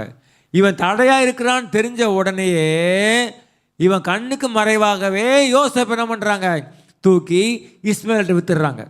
வித்த உடனே அப்போ எப்படி அது மிஸ் ஆச்சுன்னு தெரியல. ரூபன் திடீர்னு வந்து குழியை பார்க்குறான், குழியில் யார் இல்லை, யோசேப்பு இல்லை. ஐயோ அவனை காணுமேன்றாங்க. பதிலே கிடையாது யார்ட்டையும். ஒரு ஆட்டை அடித்தாங்க, ரத்தத்தில் முக்கினாங்க, கொண்டு போய் காமிச்சிட்டாங்க. அவன் கொண்டு போகப்பட்டான். ஆனால் அங்கே கொலை பண்ணியிருக்க முடியும். கொலை பண்ண தான் திட்டம் போட்டாங்க. ரூபன் சொன்ன வார்த்தையில் அது நின்று போச்சு. ஆனால் வித்துட்டாங்க. அப்போ ஆண்டவர் யோசேப்புக்கு பலவித உபத்திரங்கள் வழியாக கொண்டு போனாலும் என்ன கொடுத்தார் தெரியுமா, உயிரை கொடுத்தார். ஆண்டவரே என் சுகம் தாமதிக்குதே, ஆண்டவரே என் கடன் பிரச்சனை தாமதிக்குதே, ஆண்டவரே என் பிள்ளைகளுடைய காரியம் தாமதிக்குதே. முதல்ல புரிஞ்சு கொள்ளுங்க, ஆண்டவர் உங்கள் மேலே வச்சிருக்கிற கிருபை தான் உங்கள் உயிர். அப்போ ஆண்டவர் கிருபையை விளக்கலை, ஆண்டவர் கிருபையை விளக்கலை, உங்கள் மேலே பிரியமாக தான் இருக்கார். அதனால தான் உங்கள் வாழ்க்கையில் உங்கள் உயிரை அவர் பாதுகாத்து கொண்டே இருக்கிறார். சாத்தான் போவான், போய் இவன் அப்படி பண்ணிட்டா, இவன் இப்படி பண்ணிட்டான், என் ஆளை எடுத்துக்கிட்டீங்க, இவனை எடுக்குன்னு சொல்லுவார். ஆனால் ஆண்டவர் சொல்லுவார், என் கிருபை அவனுக்கு இருக்குது, என் கிருபை இருக்குது சொன்னாலே சாத்தான் என்ன பண்ணிடுவான், வெளியே போயிடுவான். நம்முடைய வாழ்க்கையில் எப்போதுமே ஆண்டவருக்கு நன்றி செலுத்தக்கூடிய இருதயம் வேண்டும். இருப்பதைக்காக நன்றி செலுத்தினா உங்கள் கண்ணீர் கம்பீரத்தை நோக்கி போய்கொண்டிருக்கிறது என்று அர்த்தம். இருப்பவர்களையே மறந்துவிட்டு பிரச்சனைகளுக்காக ஒருவேளை முறுமுறுத்து கண்ணீருக்காக முறுமுறுத்தீங்கன்னா ஆசீர்வாதத்தை நோக்கி நம்ம போக மாட்டோம். ஒருவேளை பாதி வழியிலே நம்முடைய காரியங்கள் முடிவில்லாமல் போய்விடும். யோபுடைய வாழ்க்கையில் பாருங்கள், யோபுடைய வாழ்க்கையில் கூட யோபு வந்து பூமியில் வாழ்ந்து கொண்டிருக்கும் போது சன்மார்க்கனும் தேவனுக்கு பயந்தவனும் பொல்லாப்பு இலகரவனும் அவனை போல ஒரு நீதிமான் கிழக்கத்தி புத்திரரில் யாருமே இல்லைன்ட்டார் ஆண்டவர். ஃபர்ஸ்ட் ரேங்க் போட்டு வச்சுட்டார் அவனுக்கு. ஆனால் சாத்தான் அங்கே போய் நிற்கும் போது என் தாஸ்தனாக யோபின் மேல் கவனம் வைத்தாயோ அப்படி கேட்குறாரு. ஆமாம்மா எல்லாம் கொடுத்துருக்கீங்களே, சும்மாவா அவன் கவனம் நல்லா இருக்கான், முத்தமனாக இருக்கான், நீங்கள் எல்லாம் கொடுத்து வேலி வேற போட்டு வச்சுருக்கீங்க, அங்கே வேறு கார்ட்ஸை போட்டு வச்சுருக்கீங்க, அப்புறம் எப்படி அவன் உத்தமனாக இருக்க மாட்டான்? சரிப்பா, அவன் உண்டான எல்லாத்தையும் எடுத்துக்கோ, அவன் பிராணன் மேல் மாத்திரம் உன் கைகளை வைக்காதே. ஆண்டவர் எல்லாத்துக்கும் கவனம் இருந்தார். முக்கியமாக யோபுடைய உயிர் மேலே அவருக்கு கவனம் இருந்துச்சு. இது நம்முடைய வாழ்க்கையில் ஆண்டவர் நம்முடைய உயிரை பற்றி அக்கறை உள்ளவராக இருக்கிறார். ஒருவேளை மரண பயத்தில் இருக்கலாம், நீங்கள் ஒருவேளை அங்கங்கே செய்தியை கேட்டு பயந்து கொண்டு இருக்கலாம். ஆனால் இன்றைக்கி ஆண்டவர் இந்த ஆலயத்தில் உங்களுக்கு ஒரு அஷூரன்ஸ் கொடுக்குறாரு, உன் உயிருக்கு ஆண்டவருடைய கிருபை ஒரு கேரண்டியாக இருக்கும். கர்த்தர் கிருபையினால் ஒன்று மூடி வைத்திருக்கிறார். ஒருவேளை நம்மளை மாதிரி பிரச்சனை உள்ள எத்தனையோ பேர் இருந்தாங்க இன்றைக்கி, ஆனால் உலகத்தில் இன்றைக்கி இல்லை. அவங்க அதே பிரச்சனையில் தான் நம்மளும் இருக்கிறோம். ஆனால் அவர்கள் போய்விட்டாங்க, நம்ம இருந்து கொண்டே இருக்கிறோம். அதுக்கு ஒன்று தான் சொல்ல முடியும், அவருடைய கிருபையை அன்றி வேற ஒன்றும் இல்லை. சிம்சனுடைய வாழ்க்கையில் நீங்கள் பாருங்கள், சிம்சனுடைய வாழ்க்கையில் அவன் பயங்கரமான பராக்கிரமசாலியாக இருந்தான். அப்போது அவன் பெலிஸ்தருக்கு ரோதமாக 300 நரிகளை பிடிச்சி அவன் வெள்ளாண்மையெல்லாம் அடித்த உடனே அவங்க யுத்தத்துக்கு வர்றாங்க. அப்போ என் சிஸ்டர் சொல்கிறாங்க, எப்போ அவங்க நம்மளை ஆடுறாங்க, நீ போய் இப்படி பண்ணலாமா, இப்போ பாரு எல்லாம் பிரச்சனையாகிடுச்சு அப்படிங்கும்போது சிம்சன் சொல்கிறான், என்னை கட்டி ஒப்பு கொடுங்க, ஆனால் நீங்கள் மட்டும் என் மேலே கை வைக்க கூடாது அப்படின்ட்டான். சரிப்பான்னு சொல்லி அவனை நல்லா கையில் வச்சு நல்லா கட்டி அவன் பெலிஸ்தர் கையில் கொண்டு போய், இந்தாப்பா நீங்கள் கேட்குற டிமாண்ட் பண்ணுறீங்க சிம்சோனை, இந்த கொடுத்துட்றாங்க. அவங்க உடனே பெருசாக ஆரவாரம் பண்ணிட்டு என்ன பண்ணுறாங்க, பெலிஸ்தர்கள் படைகளை ஓடி வருது. கர்த்தருடைய ஆவி பலமாக இறங்கினதினால் சிம்சோனில் கட்டப்பட்ட எல்லா கையிலும் டக்கு டக்கு டக்கு டக்குன்னு அவுத்து எல்லாம் தெரிச்சு ஓடிடுச்சு. சிம்சன் பார்த்தான், ஒரு தாடை எலும்பு கிடக்குது, ஓடிய போய் அதை கையில் எடுத்தான், மேலே கையை வச்சான். 1000 பேர் பொத்துன்னு விழுந்தாங்க. அவன் தொட்ட உடனே ஆட்கள் செத்து விழுந்தாங்க. 1 2 இல்லை, 1000 பேர் செத்து விழுந்தாங்க. அப்போ சொல்கிறான் சிம்சோன், என்ன சொல்கிறான் அப்படின்னா, ஆண்டவரே இவ்வளோ பேர் ஒரு தாடை எலும்பில் 1000 பேரை கொன்றேன் அப்படி சொல்லும்போது அவனுக்கு தாகம் தவிக்குது. அவன் தாகம் தவிச்ச உடனே தாகம் அடைந்து தண்ணி இல்லாமல் தவிக்கிறான். ஆண்டவரே 1000 பேர் செத்து போனாங்க, ஆனால் நான் தண்ணி இல்லாமல் தவிக்கிறேன். ஒருவேளை இந்த பெலிஸ்தருடைய கையில் விருத்த சேத்திரம் இல்லாத பெலிஸ்தர்களை நான் செத்து மடியணுமோ என்று கர்த்தரை கூப்பிடும்போது கர்த்தர் உடனே ஒரு லேகின் பள்ளத்தாக்கில் ஒரு பூமியை திறக்கிறாரு. தண்ணீர் ஊற்றி வேகமாக வருது. சிம்சன் ஓடியே போய் தண்ணீர் குடிச்சு சொல்லுவான், உயிர் தப்பி பிழைத்தேன். இன்றைக்கு ஒருவேளை ஆண்டு நம்மளை பார்த்து இல்லை பரிசுத்த ஆவியானவர் நமக்குள்ளே ஒரு உணர்வை ஏற்படுத்துகிறாரு. ஆண்டவரே என் உயிரை கொடுத்தீங்க, அதுக்காக ஸ்தோத்திரம். என் உயிரை காத்து கொண்டீங்க, அதுக்காக ஸ்தோத்திரம். நான் கண்ணீரோடு தான் இருக்கேன், ஆனால் என் உயிருக்கு பங்கம் வராமல் பிள்ளைகளுக்கு தகப்பனா, ஒருவேளை பெற்றோருக்கு பிள்ளைகளா, ஒருவேளை நம்மளுடைய எதிர்கால சம்பந்தத்துக்கு நம்ம ஒருத்த ஆதாரமாக கர்த்தர் நம்மளை இந்த இன்னும் உலகத்தில் வைத்திருக்கிறார் என்பதற்கு ஒரு பெரிய ஒரு காரியம் அவருடைய கிருபையே அன்றி வேறு ஒன்றுமே இல்லை. முதலாவது காரியம் கிருபையை உணர்ந்து கொள்ளுங்க. ஒவ்வொரு நாளும் கால் எழும்புறீங்களா, உங்களுக்கு அவங்க மனசில் கவலை வர வேண்டாம். ஆண்டவரே கொடுத்த ஜீவனுக்காக ஸ்தோத்திரம். ஒரு புதிய நாளை காணச்சேதிங்க ஆண்டவரே ஸ்தோத்திரம். இந்த நாளுக்காக நன்றி செலுத்துகிற ஆண்டவரே ஸ்தோத்திரங்க. காலையில் எழுப்பின பிரச்சனை வரும் ஞாபகத்தில். என்ன பிரச்சனை வரும்? ஐயோ அப்படின்னு ஒரு பிரச்சனை வரும். ஆண்டவரே இது வரைக்கும் நடத்துனீங்க, இனிமேல் நடத்துறீங்க. நேற்றுக்கு நீங்கள் எபனேசர் தான், ஆனால் இன்றைக்கி இம்மானுவேலராக இருக்கீங்க. நாளைக்கு யெகோவாயிரா என் கூட நீங்கள் வருவீங்க ஆண்டவரே. நான் கவலைப்பட மாட்டேன் ஆண்டவரே, நான் பாவி தான் ஆண்டவரே, என்னை நீங்கள் தொலைச்சிட முடியும், ஆனாலும் உங்கள் கிருபையை நம்பி இருக்கிற ஆண்டவரே. இந்த நாளில் என் மூச்சு சுவாசம் கொடுத்துருக்கீங்க, எனக்கு ஜீவனை கொடுத்துருக்கீங்க. என் கையில் என் உயிர் இல்லை, என் பிரயாசத்தில் என்னுடைய சுகம் இல்லை, என்னுடைய பிரயாசத்தில் என் வீடு இல்லை, என் பிரயாசத்தில் என்னுடைய எதிர்காலம் இல்லை, எல்லாத்துக்கும் நீங்கள் தான் ஆண்டவரே என்று சொல்லி நன்றி உள்ள இதயத்தோடு அந்த நாளை துவக்கங்க. உங்கள் கண்ணீர் கம்பீரத்தை நோக்கி கண்டிப்பாக போகும். நோவாவின் காலத்தில் முழு உலகத்தையுமே ஆண்டு அழிக்கணுன்ட்டாரு, நோ கொஸ்டின். அங்கே எல்லாம் சீட்டை கிழிச்சிட்டாரு. வேதம் சொல்லுது, நோவாவிற்கோ கர்த்தரின் கண்களில் கிருபை கிடைத்தது. முழு உலகத்துக்குமே நோவாவை ஸ்பேர் பண்ணார்னா, இந்த உலகத்தில் வரப்பொந்து பரிசுத்தவான்களை எடுத்துக்கொள்ளப்படுற அந்த காலம் வர்றதுக்குள்ளே உங்களுக்கும் எனக்கும் அவர் கிருபை நிச்சயமாக கொடுப்பார், அதில் சந்தேகமே இல்லை. ஸோ முதலாவது நன்றி உள்ள இதயத்தோட ஆண்டவருக்கு நன்றி செலுத்துவோம். ஒருவேளை உயிருக்கு உடமைக்கு சொல்லுவோம், இருக்கிறவைகளுக்காக நன்றி செலுத்துவோம். இல்லாத தானாக வரும். இன்னொரு வீடு கட்டலையே ஆண்டவரேன்னா, இன்னும் ஒரு காரியத்தை செய்யலையே அப்படி நினைக்கிறீங்களா? கவலைப்படாதீங்க. சொல்லுங்கள் மனசில், ஆண்டவரே உங்கள் கிருபை நம்பி வந்திருக்கிறேன், இதுவரைக்கும் நடத்தி வந்தீங்க, இனிமேலும் நான் நடத்துவீங்கன்னு சொல்லி நன்றி செலுத்துங்க. ரெண்டாவது காரியம் நம்ம செய்ய வேண்டியது நீதிமொழிகள் 16:26.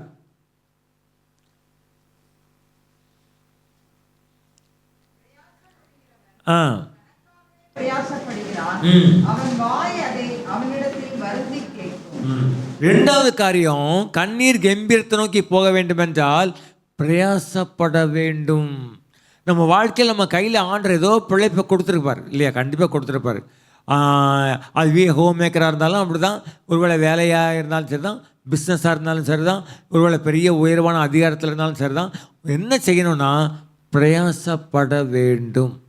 நம்ம பிரயாசம் பண்ணாமல் ஒரு அற்புதத்தை எதிர்பார்க்கக்கூடாது. யார் பிரயாசப்பட மாட்டான் தெரியுமா? சோம்பேறி பிரயாசப்பட மாட்டான். ஆனால் இந்த வயலில் விதைக்கிறான் பாருங்க, அவன் பிரயாசப்படுவான். அவன் என்ன பண்ணுவான்?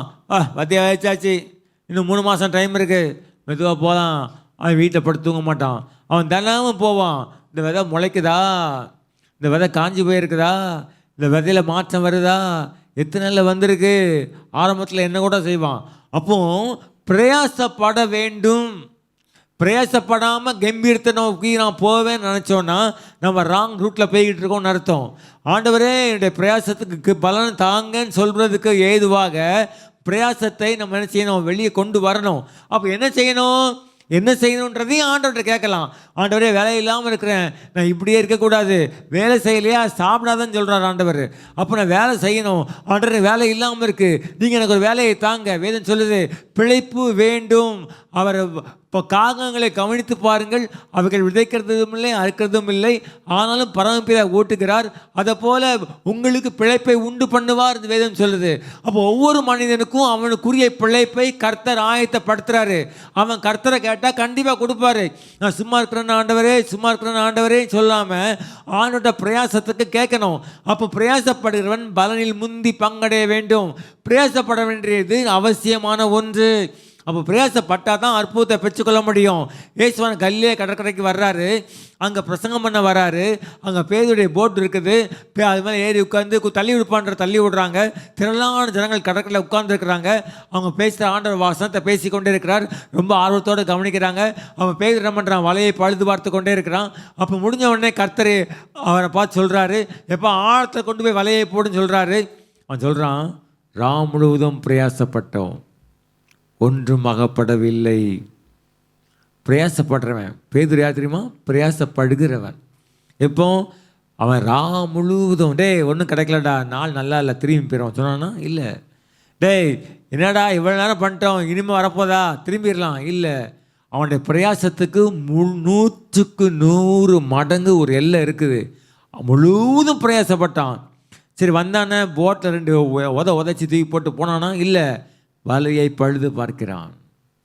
அவன் பிரயாசம் ஏன்னா நாளைக்கும் இதே நிலைமை வந்துடக்கூடாது. ஸோ வலையை பழுது பார்க்குறான். இப்போ ஏசாமி சொல்கிறாரு, ஆழத்தில் கொண்டு போய் வலையை போடுங்க அப்படின்றாரு. என்ன ஆண்டவர், தூக்கமே இல்லை ராத்திரி எல்லாம், காலையில் வேறு உங்கள் பிரசங்கத்தை கேட்டாச்சு, டயர்டாக இருக்குது, நாளைக்கு போட்டோன்னு சொன்னோன்னா இல்லை. பக்கத்தில் போட சொன்னார், ஆழம்னா தூரம் போகணும். படகு எடுத்துகிட்டு போகிறான். 2 போட் நிறைய திரளான மீன்களை பிடிக்கிறான். வலை போட்டு நிரம்பி வழிது. பேதுரை பார்த்து சொல்கிறார் ஆண்டவர், என்னை பின்பற்றி வா, உன்னை மனுஷனை பிடிக்கிறவனாய் மாற்றுவேன். இந்த பிரயாசம் ஒரு மேனேஜர் கீழே இருக்கலாம், ஒரு முதலாளிக்கு கீழே இருக்கலாம், ஒரு ஆர்கனைசேஷனுக்கு கீழே இருக்கலாம், ஒரு ஊழியத்துக்கு கீழே இருக்கலாம், இல்லை ஒரு சாதாரண வேலையில் இருக்கலாம். நீங்கள் படுற பிரயாசம் நான் உங்களுக்கு சொல்கிறேன், அவங்களுக்கு வேலை செஞ்சு கொடுத்து நீங்கள் சம்பாதிக்கிற மாதிரி இருக்கும். ஆனால் அப்படி இல்லை, கர்த்தர் உங்களை உயர்த்துறதுக்காக உங்களை பார்க்குற நேரமாக இருக்கும். அது தெரியுமா? உங்கள் பிரயாசத்தை ஒருவேளை நீங்கள் நினைக்கலாம், அவனுக்கு வேலை செஞ்சு கொடுக்குறோம், என்னையா சம்பளம் தரான்னு. இல்லை, நீங்கள் படுற பிரயாசத்துக்கு பின்னால் இருக்கிற உண்மையை, கடின உழைப்பை, உங்களுடைய ஒழுங்க, உங்களுடைய போக்குவரத்தை, அவன் ரெக்வஸ்ட் பண்ணும்போது நீங்கள் செய்கிற காரியங்களை, இவ்வளோ எக்ஸ்ட்ரா டைம் கூட நீங்கள் செய்வீங்க. அந்த பிரயாசத்தின் பலனை ஆண்டவர் உங்களுக்கு திரும்ப கொடுப்பார். அவன் தரானா இல்லையோ, உங்களை கர்த்தர் ஆசீர்வதித்து கண்டிப்பாக உயர்த்துவார். பிரயாசப்படாமல் எனக்கு ஆண்டவர் ஆசீர்வதிப்பார் அப்படின்னு நினச்சோம் அப்படின்னா நம்ம எதையாவது ஒன்று மிஸ் பண்ணுறோம். நான் ஒரு இடத்துக்கு போயிருந்தேன், ஒரு கூட்டத்துக்கு. பெரிய வீடு, 4 மாடி. 3வது மாடியில் சர்ச் மாதிரியே வச்சுருக்காங்கன்னா சர்ச்சு கிடையாது, சர்ச்சு நடத்தவும் இல்லை. அவங்க என்ன பண்ணுறாங்க அப்படின்னா, மாதம் 2 நாள் மீட்டிங் நடத்துகிறாங்க. அவங்க விமென்ஸ் ப்ரேயர் நடத்துகிறாங்க, உபவாச ஜெபம். நிறைய பெண்கள் வராங்க. அவங்களுக்கு இந்த பாஸ்டர் அவங்களை அப்படிப்பட்டவங்கள வச்சு அவங்கள நல்லா டீச் பண்ணி அவங்களோட குடும்ப வாழ்க்கைக்கு உதவி செய்கிறாங்க. 2வது காரியம், ஒரு சனிக்கிழமையானா எல்லா பொதுமக்களையும் கூப்பிட்டு இந்து மக்களோட கூப்பிட்டு ஆண்டரை பற்றி அன்பாக பல ஊழியர்கள் மூலமாக அறிவிக்கிறாங்க. அதில் ஒரு முறை எனக்கு ஒரு வாய்ப்பு கிடச்சிச்சு, நான் போயிருந்தேன். எல்லாம் முடிஞ்சது, மீட்டிங்கு ஃபைனல் ப்ரேயர் முடிஞ்சிச்சு, இண்டிவிஜுவல் ப்ரேயர் முடிஞ்சிச்சு, சாப்பிட்டாச்சு. கிளம்பும்போது அவர் சொல்கிறாரு, சார் நான் இங்கே வரும்போது ஒன்றுமே இல்லை சார், வேலை இல்லை சார், கல்யாணம் ஆயிடுச்சு, உடனே குழந்தை பிறந்துட்டு என்ன செய்யணே தெரில, ஒவ்வொரு வீடாக போய் பெரிய பெரிய பங்களாக்கள் அங்கே போய் உங்கள் வீட்டில் டாய்லெட் கழுவட்டுமா, உங்கள் வீட்டில் பாத்ரூம் கழுவட்டுமா, உங்கள் வீட்டில் அந்த பாசம்லாம் பிடிச்சிருக்காது க்ளீன் பண்ணி விடட்டுமா, உங்கள் கார்டனில் இலையை பெருக்கி விடட்டுமா, உங்கள் காரை துடைக்கட்டுமா. நான் வாலண்டரியாக போய் கேட்பேன் சார், கஷ்டப்படுவேன் சார், நான் வீட்டுக்கு வரணும்னு நினைக்க மாட்டேன் சார். என்னுடைய மனைவி சின்ன குழந்தைய வைத்து கொண்டிருப்பா, பால் வாங்க காசு இல்லை சார், அவனுக்கு ஒரு துணி வாங்க காசு இல்லை சார், ஃபஸ்ட்டு பர்த்டேயே நான் கொண்டாடவே இல்லை சார். ஆனால் இன்றைக்கி எத்தனை மாடி? 4 மாடி. அவங்க என் மகன் ஐடியில் ஒர்க் பண்ணுறான் சார், என் மகன் டாக்டராக இருக்கார் சார். இந்த நிலைமை எப்படி வந்தது? அப்போ நான் நினச்சேன், துவக்கத்தில் பிரயாசம் சரியாக இருந்திருக்கிறது. அப்போ சொன்னார், இந்த பிரயாசத்தின் மத்தியில் தான் ஒரு பங்களாக்குள்ளே போகும்போது அந்த அம்மா எல்லா வேலையும் முடித்த பிறகு எனக்கு சாப்பாடு கொடுத்துட்டு வீட்டில் உட்கார வச்சு இயேசுவை சொன்னாங்க. இயேசு எவ்வளோ வல்லமை உள்ளவர்னு சொன்னாங்க, இயேசு எவ்வளோ அன்புள்ளவர்னு சொன்னாங்க. அவங்க சின்ன வயசுலேருந்து கர்த்தர் அவங்களை எப்படி உயர்த்தான்னு சொன்னாங்க. அந்த இயேசுவை பிடிச்சிக்கிட்டேன். ஒரு வேதத்தை கொடுத்தாங்க, இதை வாசி தம்பி, உன் வாழ்க்கையில் ஒரு நாள் இந்த வேதம் உன்னை உயர்த்தி உன்னதமாக வைக்க சொன்னாங்க. நீங்கள் வச்சுட்டு சார், பிரயாசப்பட வேண்டும். எனக்கு முடியல, எனக்கு பிபி இருக்குது, எனக்கு கஷ்டமாக இருக்குது, ஜெபம் பண்ண முடியல, ஆண்டவரே ரொம்ப கஷ்டம் ஆண்டவரே. Don't do excuses. பிரயாசப்படணும். ஆண்டவங்களோட பிரயாசத்தை என்ன செய்வார்? கண்டிப்பாக கேட்டு வாங்குறாரு. சில இடத்துல வேலை விதத்தில் வசனம் இருக்குது, பிரயாசப்படுறது தனக்காகவே பிரயாசப்படுகிறான், அவனுடைய வாய் அவனிடத்தில் வருந்தி கேட்கும். செஞ்சிருப்பா செஞ்சிருப்பா செஞ்சிருப்பா, ஐயோ படுற நாளைக்கு கஷ்டப்படுவேன் கேட்கும். அப்போ நம்ம அதை செய்யணும். பிரயாசப்படாமல் இருக்கக்கூடாது. பிரயாசத்தினுடைய பலனை கர்த்தர் நம்ம கையில் கொடுப்பாரு. பிரயாசத்தின் பலனை அந்நியர் புசிப்பதில்லை என்கிற வாக்குத்தான் கொடுத்துருக்கு. யாருக்கு? பிரயாசப்படுறவனுக்கு தான். பிரயாசப்படாமல் சும்மா இருந்தால் அடுத்தவன் என்ன பண்ணுவான்? நம்ம எடுத்துகிட்டே போயிடுவான். அதே போல் ரூத்துடைய வாழ்க்கையில் நம்ம எல்லாருக்கும் தெரியும். ரூத்து அங்கேருந்து வரும்போது சொல்கிறா, உம்முடைய தேவன் என்னுடைய தேவன், உம்முடைய ஜனம் என்னுடைய ஜனம், மரணமே வந்து வேறு நம்மளை பிரிக்க முடியாது என்று சொல்லி ஒரு பெரிய விடலை போராடி வந்தே தீருவேன். என்ன மகோமி என்னை பற்றி துரத்தி விடுற, நான் கண்டிப்பாக வருவேன்னு பிடிச்சி ஓடியே வந்துட்டா. இப்போ சாப்பிடணும்ல, நான் போய் எனக்கு கிடைக்கிற ஏதாவது ஒரு வயலில் போய் சிந்தினதை பொறுகி கொண்டு வருகிறேன். அவள் போய் அப்படி செஞ்ச வயல் தற்செயலாய் போவாசுடையதாக இருந்தது. கர்த்தர் மேலே கண்ணை வச்சுக்கிட்டே இருக்கார். போவாசுடைய வயலுக்கு ஆப்போசிட் ஒரு வயல் இருந்திருக்கும், அதை பார்த்துருக்கலாமே. வா, போவாசுடைய வயலுக்கு முன்னாடி ஒரு வயல் இருந்திருக்கும், அதை பார்த்துருக்கலாமே. அவள் போய் டக்குன்னு காலை வச்சா பாருங்க, அது போவாசுடையது. உங்கள் பிரயாசம் இன்னைக்கு உங்களுக்கு ஒரு பெரிய பலனை தராமல் இருக்கலாம், ஆனால் அந்த பலனை ஆண்டவர் உங்களுக்கு பின்னால் தருவார், கண்டிப்பாக தருவார். ஏன் தெரியுமா? உங்கள் கண் அவர் மேலே இருக்குது, அவருடைய கண் உங்கள் மேலே இருக்குது. உங்கள் உண்மையை அவர் பார்ப்பார், உங்கள் உழைப்பை பார்ப்பார், உங்களுடைய பிரயாசத்தை பார்ப்பார். ஆவிக்குரிய காரியங்களில் கூட நீங்கள் கலந்து கொள்கிற கூட்டங்கள், நீங்கள் கலந்து கொள்கிற காரியங்கள், அபிஷேக கூட்டங்கள், ஆண்டவரை பெற்றுக்கொள்ள வேண்டும் என்கிற எதிர்பார்ப்போடு வரக்கூடிய ஆயத்தங்கள், அது பாருங்கள் உங்கள் வாழ்க்கையில் ஆசீர்வாதத்தை கண்டிப்பாக கொண்டு வரும். என் வாழ்க்கையில் நாங்கள் 4 பேர் ரட்சிக்கப்பட்டோம் ஒன்றா, ஃப்ரெண்ட்ஸ். எல்லாருக்கும் ஒரே வயசு தான், 25, அவருக்கு 26, இன்னொரு பையனுக்கு 20, இன்னொரு பையனுக்கு 18, அவ்வளோதான். 4 பேரும் ஒன்றா கூட சர்ச்சுக்கு போகும்போது ஒன்றா கூடணும். அப்புறம் அப்படி ரட்சிக்கப்பட்டோம், அப்புறம் ஞானஸ்தானம் எடுத்தோம், அப்புறம் அபிஷேகத்தை பெற்றுக்கொண்டோம். ஆனால் 4 பேரில் 3 பேர் விதமாக இருப்பாங்க. ஒருத்தன் நல்லா பிரசங்கம் பண்ணுவான், ஒருத்தன் நல்லா தீர்க்க தரிசனம் உரைப்பான். நாங்கள் 4 பேர் கூட்டத்துக்கு போயிருக்கோம். அப்போ நான் ஆரம்பித்து பண்ணேன், அப்புறம் இன்னொரு பையன் ஒர்ஷிப் நடத்தினான். அந்த ஆள் 3வது ஒருத்தர் இருந்தார், அவர் என்ன பண்ணார்?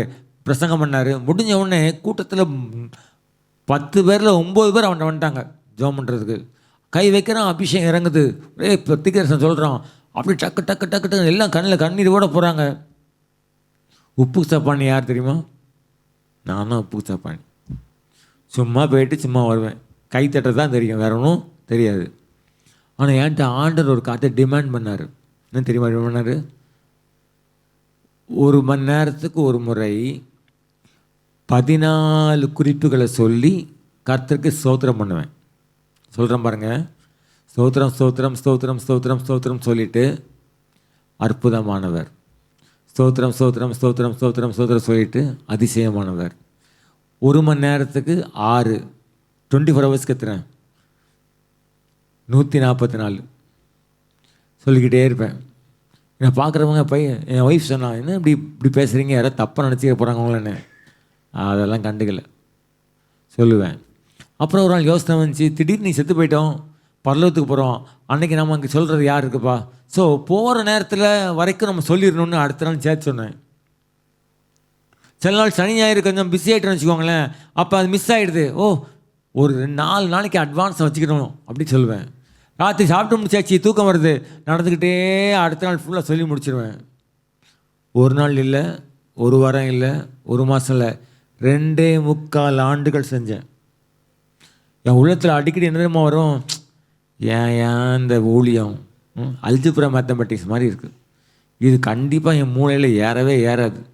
ஆண்டவரே வேண்டாம், இதை விட்டுருங்க, நான் பேசாமல் எங்கேயாவது போயிடுறேன், ஒரு நல்ல வேலையை தாங்க, உங்களுக்கு வேணால் 10ல் 1 இல்லை 10ல் 9 கொடுக்குறேன் அப்படின்னேன். டிசம்பர் 31ஆம் தேதி சர்ச்சு ஆராதிக்குது, பயங்கரமாக தேவனை ஆராதிக்குது, பாட்டு பாடுறாங்க, தேவ பிரசனம் பலமாக இறங்கி வருது, பயங்கரமாக ஜெபம் பண்ணுறாங்க. எல்லாம் முடிஞ்சுட்டு ஆண்டை சொல்லிகிட்டே இருப்பேன் நான், பாட்டெல்லாம் ஓகே தான், என்னை விட்டுருங்க, என்னை விட்டுருங்க ஆண்டவர், என்னை விட்டுருங்க, அதெல்லாம் வேண்டாம், ஒத்தே வராது, அல்ஜிப்ரா மேத்தமெட்டிக்ஸ் சுத்தமாக வராது எனக்கு, விட்டுருங்க விட்டுருங்கன்றேன். பிரேக் டைமில் எல்லோரும் இருந்துச்சு வெளியே போயிட்டாங்க. ஒருத்தர் வந்து என்னை தொட்டு சொன்னார், கர்த்தர் இந்த ஆண்டு உன்னை பயன்படுத்துவார், அன்னையிலேருந்து இன்னைக்கு வரைக்கும் வசனத்தை கொடுத்துருக்கிறார். ஒரு மீட்டிங் போயிட்டு இருந்தோம். அப்போ ஒருத்தர் கேட்குறாரு, மெசேஜ் கொடுத்துறீங்களான்னாரு. அப்படின்னு எப்படி கேட்குறாருன்னா, நான் வேண்டாம் அப்படின்னு சொல்லுவேன் நினச்சிடுறாரு. ஓகேண்ணா, மெசேஜ் கொடுத்துட்றீங்களா? ஓகே சார், மெசேஜ் ஓகேண்ணே. போனேன், 10 குடும்பம் தான் வந்திருந்தாங்க. மெசேஜ் கொடுத்தேன். அந்த வீட்டினுடைய ஓனர் ஓடி வந்து என்னை கட்டி பிடிச்சார். கர்த்தர் உன்னை கொண்டு என்னோடு முகமுகமாய் பேசினார். பிரயாசப்படுறவனுக்கு பலன் உண்டு. அந்த பலன் எப்படிமா இருக்கும்? அளக்கவும் முடியாது, ஆழத்தையும் பார்க்க முடியாது, புதுசாக இருக்கும், மகிமையாக இருக்கும், உங்களையே பிரமிக்க வைக்கும். இன்னைக்கு ஒருவேளை ஆண்டவருடைய காரியங்களை தள்ளி போடுறீங்களா? சிலருக்கு ஆவிக்குரிய காரியங்களில் பிரயாசத்தை எதிர்பார்ப்பார், சிலருக்கு வேலையில் ஆண்டவர் பிரயாசத்தை எதிர்பார்ப்பார். சிலர் ரொம்ப உண்மையாக இருப்பாங்க வேலையில், நான் பார்த்துருக்கேன். நான் நிச்சயமாக சொல்கிறேன், இந்த நாளில் அந்த வேலையை கண்ணீரோடு நீங்கள் செய்கிறீங்க, அதிக செய்கிற உழைப்பையும் வருத்தத்தையும் கொண்டு செய்கிறீங்களா, நிச்சயமாக கர்த்தர் உங்கள் வாழ்க்கையில் ஒரு பெரிய உயர்வை வைத்திருக்கிறார். கர்த்தரை வருகை தாமதிக்கும் என்றால் ஒருவேளை உங்களுடைய கண்ணீருக்கு நிச்சயமாக ஒரு பெரிய கம்பீரத்தை அவர் ஆயத்தப்படுத்தி கொடுத்து உங்களை ஆசீர்வதித்து உங்களை பலப்படுத்தி உங்களை மேன்மைப்படுத்துவார். அது சந்தேகமே கிடையாது, அது சந்தேகமே கிடையாது. வேதத்தில் நீங்கள் முன்னூறு உதாரணம் கொண்டப்ப இங்கே பார்க்கலாம். யாக்கோபுடைய வாழ்க்கையில் லாபான் வரட்டிகிட்டே ஓடி வரான். வந்து என்னப்பா பிள்ளைகளெல்லாம் கூட்டு போயிட்ட, நீ என்ன பண்ணுறேன்னா? அப்போ நல்லா சொல்லுவான் பாருங்கள், வேதத்தில் வாசிங்க. ஆதியாகமம் 31 நினைக்கிறேன், அதில் நான் வாசிக்கிறேன். லாபான் துரத்திட்டு வந்து அவன்கிட்ட சண்டை போடும்போது யாக்கோபு அவன் முன்னால் புட்டு புட்டு வைப்பான் காரியங்களெல்லாம். பாருங்கள் 31 அதிகாரம் 37. தடவி பார்த்தீரே, உம்முடைய வீட்டு தட்டுமுட்டுகளில் எண்ணத்தை கண்டுபிடித்தே, அதை என்னுடைய சகோதரருக்கும் உம்முடைய சகோதரருக்கும் முன்பாக இங்கே வையும், அவர்கள் எனக்கும் உமக்கும் நடத்தி இருக்கட்டும். இந்த 20 வருஷ காலமாய் உம்மிடத்தில் இருந்தேன், உம்முடைய செம்மறி ஆடுகளும் வெள்ளாடுகளும் சினையடையவில்லை, உம்முடைய மந்தையின் கடாக்களை நான் தின்னவில்லை, பீருண்டதை நான் உம்மிடத்துக்கு கொண்டு வராமல் அதற்காக நான் உத்தரவாதம் பண்ணினேன். பகலிலே களவு போனதையும் இரவில் களவு போனதையும் என் கையில் கேட்டு வாங்கினேன். பகலிலே வெயிலும் இரவிலே குளிரும் என்னை பட்சித்தது, நித்திரை என் கண்களுக்கு தூரமாய் இருந்தது. கோலும் கையுமா கடந்து போனவன் 2 பரிவாரத்தோட திரும்பி வர்றதற்கு பின்னால அவன் உத்தமம் இருந்துச்சு, அவன் உண்மை இருந்துச்சு, அவன் பிரயாசம் இருந்துச்சு, அவனுடைய உழைப்பு இருந்துச்சு. அவன் கணக்கெடுக்கலாம் தப்பு தப்பா, 4 ஆடை சிங்கம் தின்னுடுச்சியா இன்று மாதிரி போட்டுடலாம், இல்லை திருப்பி கொண்டு போனான். அவன் ஒரு கடாக்களை கூட திங்கலைன்னு போட்டிருக்கான், அவன் இந்த தான் எடுத்திருக்கான்.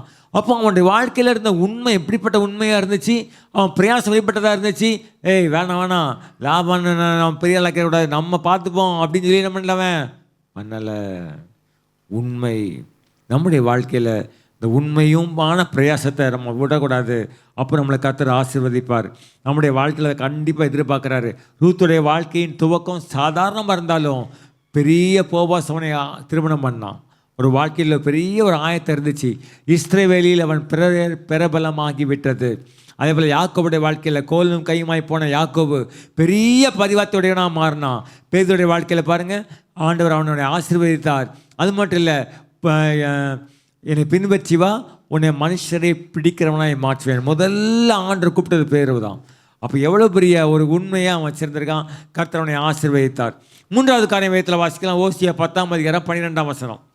விதை விதையுங்கள், தயவுக்கு ஒத்ததாய் அறுப்பு அருங்கள், உங்கள் தரிசு நிலத்தை பண்படுத்துங்கள். கர்த்தர் வந்து உங்கள் மேல் நீதியை வருஷிக்க பண்ண மட்டும் அவரை தேட காலமாய் இருக்கிறது. முதல்ல சொன்ன விதை உயிர், அது தேவ கிருபையை குறிப்பிடுகிறது. 2வது காரியம் பிரயாசம், அதில் உண்மையும் உத்தமமாக பிரயாசப்பட்டால் நிச்சயமாக கண்ணீர் கம்பீரமாய் மாறும்னு சொன்னேன். 3வது காரியம் பாருங்கள், கர்த்தர் வந்து நீதியை வர்ஷிக்க பண்ணும் மட்டும் அவரை தேடும் காலமாக இருக்கிறது.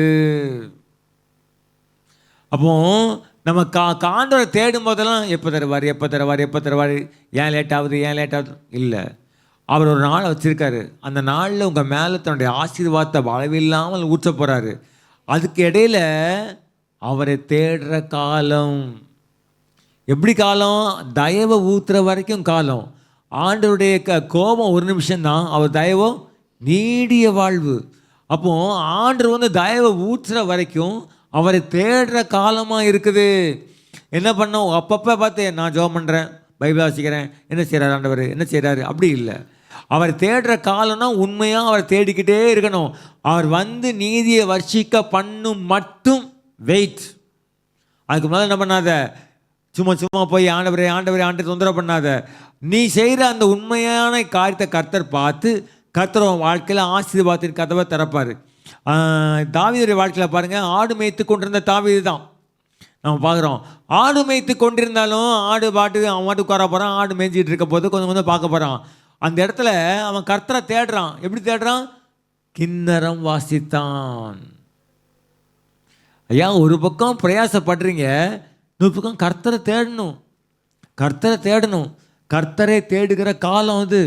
அப்போ கர்த்தரை தேட வேண்டிய காலத்தில் நம்ம என்ன செஞ்சிடக்கூடாது, தூங்கிடக்கூடாது. ஐயோ இந்த வேலையை செய்கிறேன், ஐயா நாள முடியாதுப்பா, நான் காலையில் போய்ட்டு நைட்டு தான் வரேன். ஒரு பையன் ஒரு காலம் இருந்துச்சு என் வாழ்க்கையில். இங்கே பழவந்தாங்கல்ல இருந்து கும்மிடிப்பூண்டி போனேன் வேலைக்கு. காலைல 6 மணிக்கு தான் ஏறுவேன், 6:45 சென்ட்ரலில் ட்ரெயின் பிடிப்பேன், 8 மணிக்கு போகும். அங்கே சைக்கிள் எடுப்பேன், அங்கே அரை மணி நேரம் சைக்கிளை ஓட்டாமல் கம்பெனி. திருப்பி அங்கே சாயங்காலம் 5-6 மணிக்கு விடுவாங்க, 6:30 மணிக்கு ட்ரெயினை பிடிக்கணும். 7:45 தான் இங்கே வந்து இறங்குவேன், வீட்டுக்கு வர 8:15. பிள்ளைங்க தூங்கிடுவாங்க. அதெல்லாம் இப்படி ஜெபம் பண்ண முடியும்? ட்ரெயின் தான் எனக்கு ப்ரேயர் டைம், ட்ரெயின் தான் எனக்கு ஒர்ஷிப்பு, ட்ரெயின் தான் எனக்கு பைபிள், ட்ரெயின் தான் எனக்கு ஆண்டவரோட பேசுகிறது. 5 மணி நேரம் ட்ரெயின் லேட் ஆகுதுங்க, நல்லதாக போச்சு, இன்னொரு பாட்டு பாடலாம். ஐயோ ட்ரெயின் லேட் ஆகுதுங்க, ஜெபம் பண்ணலாம். எல்லோரும் கூடி எங்கள் ஆஃபீஸெல்லாம் உட்காந்து ஜாலியாக ஆட்ட அடிப்பாங்க. ஃபஸ்ட்டு கம்பார்ட்மெண்ட் பண்ணுவேன், யார் அது வரைக்கும் இது வரமாட்டோம். அங்கே உட்காந்துப்பேன், ஜன்னல் ஓரமா ஜெபமிக்கிட்டே வருவேன். கர்த்தரை தேடுகிற காலம். ஒரு காலம் வரும்போது முழு நிறைவுக்கு அழைத்தார். ஆண்டவரை தேடணும். ஆண்டவர் எதுகளை தேடணும்? அவர் வல்லமையை தேடணும். கர்த்தரையும் அவர் வல்லமையை நாடுங்கள், அவர் சமூகத்தை நித்தமும் தேடுங்கள்.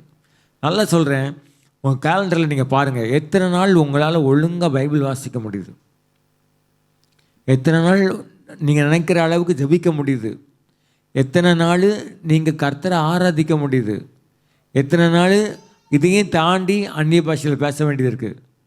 இல்லை வாரத்தில் 2 நாள் தான் முடியுது. இல்லை, கொஞ்சம் கொஞ்சமாக இம்ப்ரூவ் பண்ணுங்கள். குறைஞ்சது நான் சொல்வேன், சண்டே விட்டுருங்க, அது சர்ச்சில் நீங்கள் இருக்கிறீங்க, சனிக்கிழமை கூட நீங்கள் விட்டுருங்க, ரிலாக்ஸ் பண்ணிக்கோங்க. வாரத்தில் 7 நாளில் 5 நாளாவது உங்களுடைய ஜெபமும் உங்களுடைய வேத வாசிப்பும் உங்கள் ஆராதனையும் குறையவே கூடாது. அதை நோக்கி அது உடனே வந்துடாது, நான் உங்கள்கிட்ட சொல்கிறேன், உடனே வந்துடாது.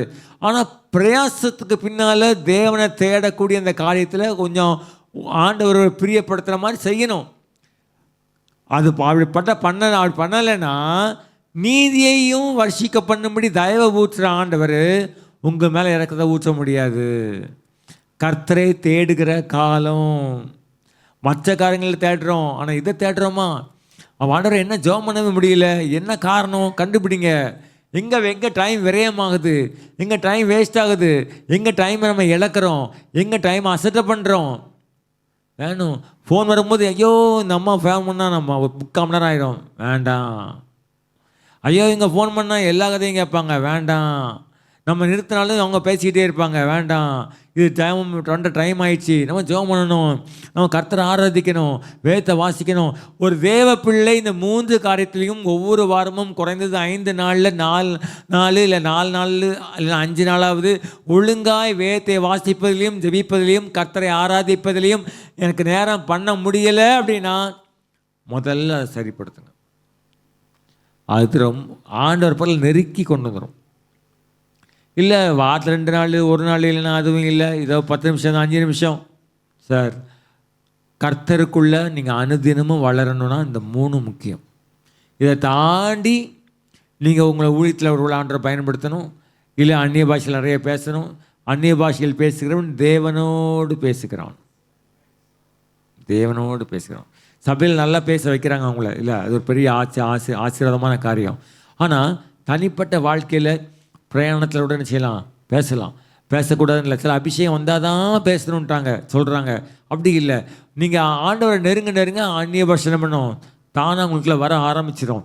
ஒரு எப்போதுமே அறிவில் ஜபிக்க முடியாது.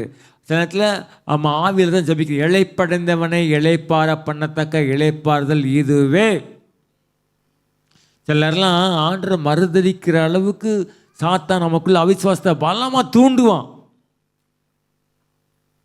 அந்நிய பாஷையில் ஜெபம் பண்ணி பாருங்கள், நீங்கள் அவனை விரட்டுவீங்க, உங்களை பார்த்து அவன் ஓடுவான். உங்கள் வாழ்க்கையில் நடக்க போகிறத நீங்களே செய்வீங்க, தீர்க்கதரிசனமாக உரைப்பீங்க. ஆவியில் வளர வேண்டிய காலம் இது.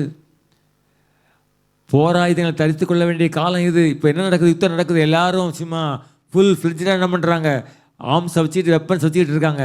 நமக்கு என்ன இருக்குது, போராயுதங்கள் இருக்குது. அந்த போராயுதங்கள் என்னது, அந்நிய பாஷை ஒரு பலமான ஒரு வல்லமை. அப்போ அபிஷேகத்தை பெற்றுக்கொள்ளணும். ஆண்டவர் தரவிடக்கூடாது. எவ்வளோ நேரம் காத்திருக்கீங்களோ அந்த அளவுக்கு கர்த்தர் மேலே அதிகமாக அபிஷேகத்தை ஊற்றுவார். சில ஆசீர்வாதங்கள் ஈஸியாக வந்துடும். ஒருவேளை அபிஷேகத்தை வாங்கிறதுக்காக நீங்கள் பல மாதங்கள் ஒருவேளை ஜெபிக்க வேண்டியது இருக்கும், ஒருவேளை சில வருஷங்கள் ஜெபிக்க வேண்டியிருக்கும். ஆனால் வரங்கள் உடனே வந்துடும். அப்போ ஆண்டவர் உங்களை பயன்படுத்த ஆரம்பிச்சிருவார். ஸோ உங்கள் சபையில் அதுக்கான அழைப்புகளும் வழிகளும் இருக்குது. ஒருவேளை அதுக்கான காரியங்களை ஆண்டவர் உங்களுக்கு வச்சிருக்கிறாரு. ஸோ அதிகமாக தேவ சமூகத்தில் தேவனை தேடுற காரியங்களை ஒப்பு கொடுத்து ஜெபிக்கணும். இருக்கிறத போதும் நினைக்கவே கூடாது. மேலானதை நாடுங்கள் ஆண்டவர் சொல்கிறாரு, தீர்க்கதரிசனவர்களை நாடுங்கள்னு சொல்கிறாங்க. ஸோ நிச்சயமாக நான் சொல்ல முடியும், ஆண்டவரை அதிகமாக தேடுங்க, அவர் சமூகத்தை நித்தமும் தேடுங்கள், அவரோட வல்லமையை தேடுங்க. தினமும் நீங்கள் ஆண்டரை சரியான ஒழுங்கை வச்சு தேடினாலே தானாக வல்லமை வந்துடும். வல்லமைக்கெல்லாம் போய் ஆண்டவரே என்ன பண்ண முடியாது. சாஞ்சல் தரன்னு சொல்வார். 2 பேர் ஜெபம் பண்ண போனாங்களாம். ஒருத்தர் ராத்திரிலாம் ஜெபம் பண்ணாங்க, ஆண்டவரே ஆண்டவரே ஆண்டவரே அந்த வரங்கள் தாங்க, அவரை மாதிரி நான் ஜெபம் பண்ணணும், இவரை மாதிரி பிசாசு துரத்தணும், இவரை மாதிரி பாட்டு பாடணும், அவரை மாதிரி பைபிள் ஸ்டடி எடுக்கணும். ஜெபம் பண்ணிட்டே இருந்தாராம். காலையில் எல்லாம் ஜெபம் பண்ணிட்டு எழுப்பி வந்தாங்களாம். உடனே என்னடா ஜெபம் பண்ண, ஒன்றுமே தரலடா ஆண்டவர், ராத்திரியெல்லாம் ஜெபம் பண்ணேன்டா, ஒரு வரம் கூட தரலடா ஆண்டவர் அப்படின்னா. இவன் சொன்னால் எல்லாத்தையும் நான் வாங்கிட்டேன் நானா. எப்படிடா வாங்கினேன், ஆண்டவரே அந்த வரங்கள்லாம் துருப்பிடிச்சு போகுது, இப்போ சாமி எனக்கு தாங்க அப்படின்னு. சாமி கொடுத்துட்டான்றா அப்படின்னா. இது எப்படி இருக்குது? ஜெபம் வல்லமை, மறந்துடாதீங்க. ஜெபம் பெட்டிஷன் இல்லை, ஜெபம் மார்க்கெட்டில் கொண்டு கொடுக்குற ஐட்டனரி இல்லை, இட் இஸ் பவர். நாங்கள் வாரந்தோறும் போய் பீச்சில் ஜெபம் பண்ணுவோம். நாங்கள் 4 பேரும் ஒரு நாள் நல்லா ஜெபம் பண்ணிட்டு அப்படியே நடந்து வரோம். அந்த குடிசைகள் பகுதி, சின்ன சின்ன வீடுகள்லாம் இருக்கும் பாருங்க, வந்துடும். வாசலில் ஒரு அம்மா ஒரு அம்மா நின்னாங்க. நீங்கள் ஜெபம் பண்ணீங்களா அப்படின்னாங்க. உடனே என் ஃப்ரெண்டு சொன்னான், ஆமாம் கொஞ்சம் அப்படின்னா. ஏன்னா ரொம்ப சொல்லலை, கொஞ்சம் வாங்கலை எங்கள் வீட்டுக்கு அப்படி ஜெபமிட்டு வாங்கலை. நாங்கள் உள்ளே போனோம், 3 பேர் நின்றோம். 3 பேர் தான் நின்றோம். அவன் பாட்டு பண்ணான். அப்போ பெர்க்மன்ஸ் செய்ய பாட்டு தான் ஒரு பாட்டு, தாய் போல் ஏதோ ஒரு பாட்டு பாடினான். பாடி முடிச்சோடனே என்னை தொட்டு ஜெபம் பண்ணுங்கண்ணா. ஆண்டவரே இப்படி பிரச்சனை எங்கள் மத்தியில் இறங்கி வரட்டுன்னு தான் சொன்னேன். தொப்புன்னு சத்தம் கட்டுச்சு. வீட்டில் இருந்த பிள்ளை, வாலி பிள்ளை அப்படியே பாம்பு மாதிரி சுருன்னு நெல்லிகிறா. உடனே நான் எனக்கு தெரியாது, நான் கண்ண முடிஞ்சு பண்ணிட்டு இருக்கேன். இவன் உடனே போய் என்ன பண்ணான், அந்த பிள்ளை மேலே இருந்த அசுத்தாவியை அதட்டி அதை வெளியே அனுப்பிட்டான். வல்லமை இருக்கிறது எங்களுக்கே தெரியல. தினமும் ஜெபம் பண்ணுங்க, ஜெபனத்தை அசட்டை பண்ணாதீங்க. அது உங்கள் வாழ்க்கையில் ஒவ்வொரு முறை ஜெபிக்கும் போதும் நீங்கள் அபிஷேகத்தை பெறுறீங்க.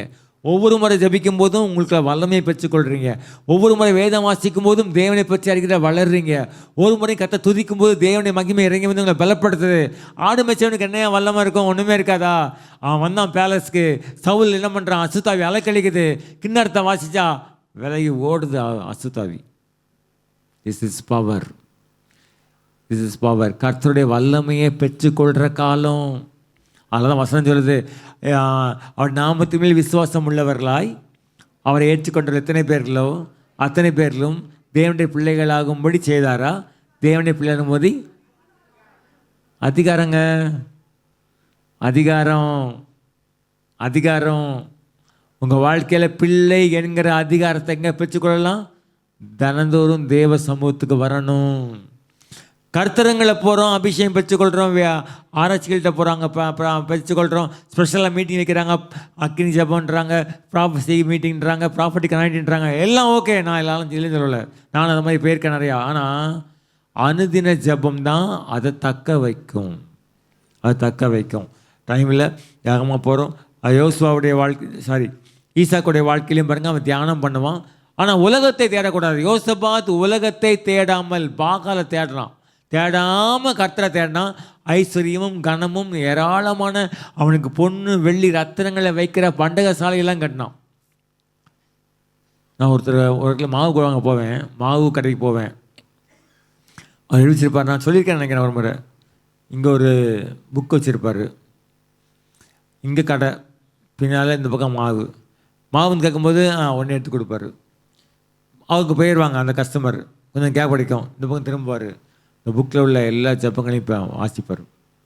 அப்புறம் அடுத்த நாள் வருவாங்க, இப்படி திரும்பிடுவார், காசு வாங்குவார், இங்கே எடுத்து கொடுப்பாரு, திருப்பி இங்கே திரும்புவார். இடைவிடாமல் பெரிய ஆளாயிட்டார் அவர். உங்கள் வாழ்க்கையில் நேரத்தை விளையமாக்காதீங்க. உங்கள் பக்கத்தில் எப்போதுமே ஒரு ஆண்டவர் தொடுறதுக்கு ஒரு இடம் இருக்கட்டும். விட்டுறாதீங்க. ரிலாக்ஸ் பண்ணுற காலம் இது இல்லை. உலகத்தின் சம்பவங்கள் நம்முடைய வாழ்க்கையை உன்னை ஞாபகப்படுத்துது. ஆயத்தமாகக்கூடிய காலம். 4வது காரியத்தில் வாசிக்கலாம். சங்கீதம் 126:6.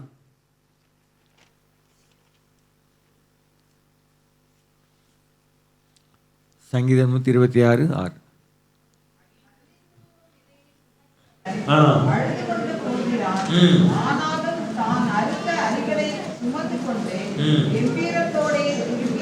அப்ப விதைப்புக்கும் கம்பீரத்துக்கும் இடையே இருக்கிற காலம் ஆண்டவருக்கு காத்திருக்கிற காலம். இந்த காத்திருக்கும் காலம் தான் ரொம்ப முக்கியமான காலம். இந்த காத்திருக்கும் காலத்தில் ஆண்டவர் விட்டு விலகிற மாதிரி கொஞ்சம் சூழ்நிலைகள் வரும்.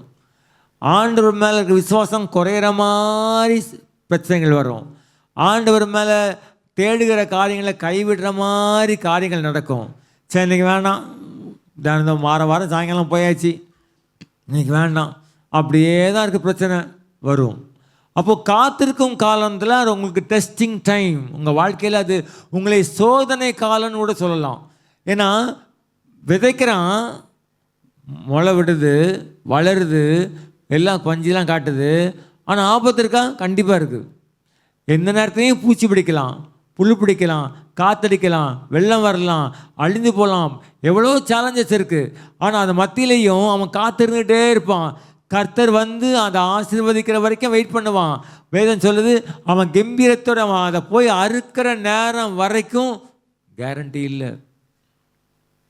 அப்போ நம்ம வாழ்க்கையில் ஆண்டவர் நமக்கு ஆசீர்வாதத்தை கொடுத்து கம்பீரத்தோடு கொண்டு வர வரைக்கும் அவரை பற்றி கொள்ள வேண்டும்.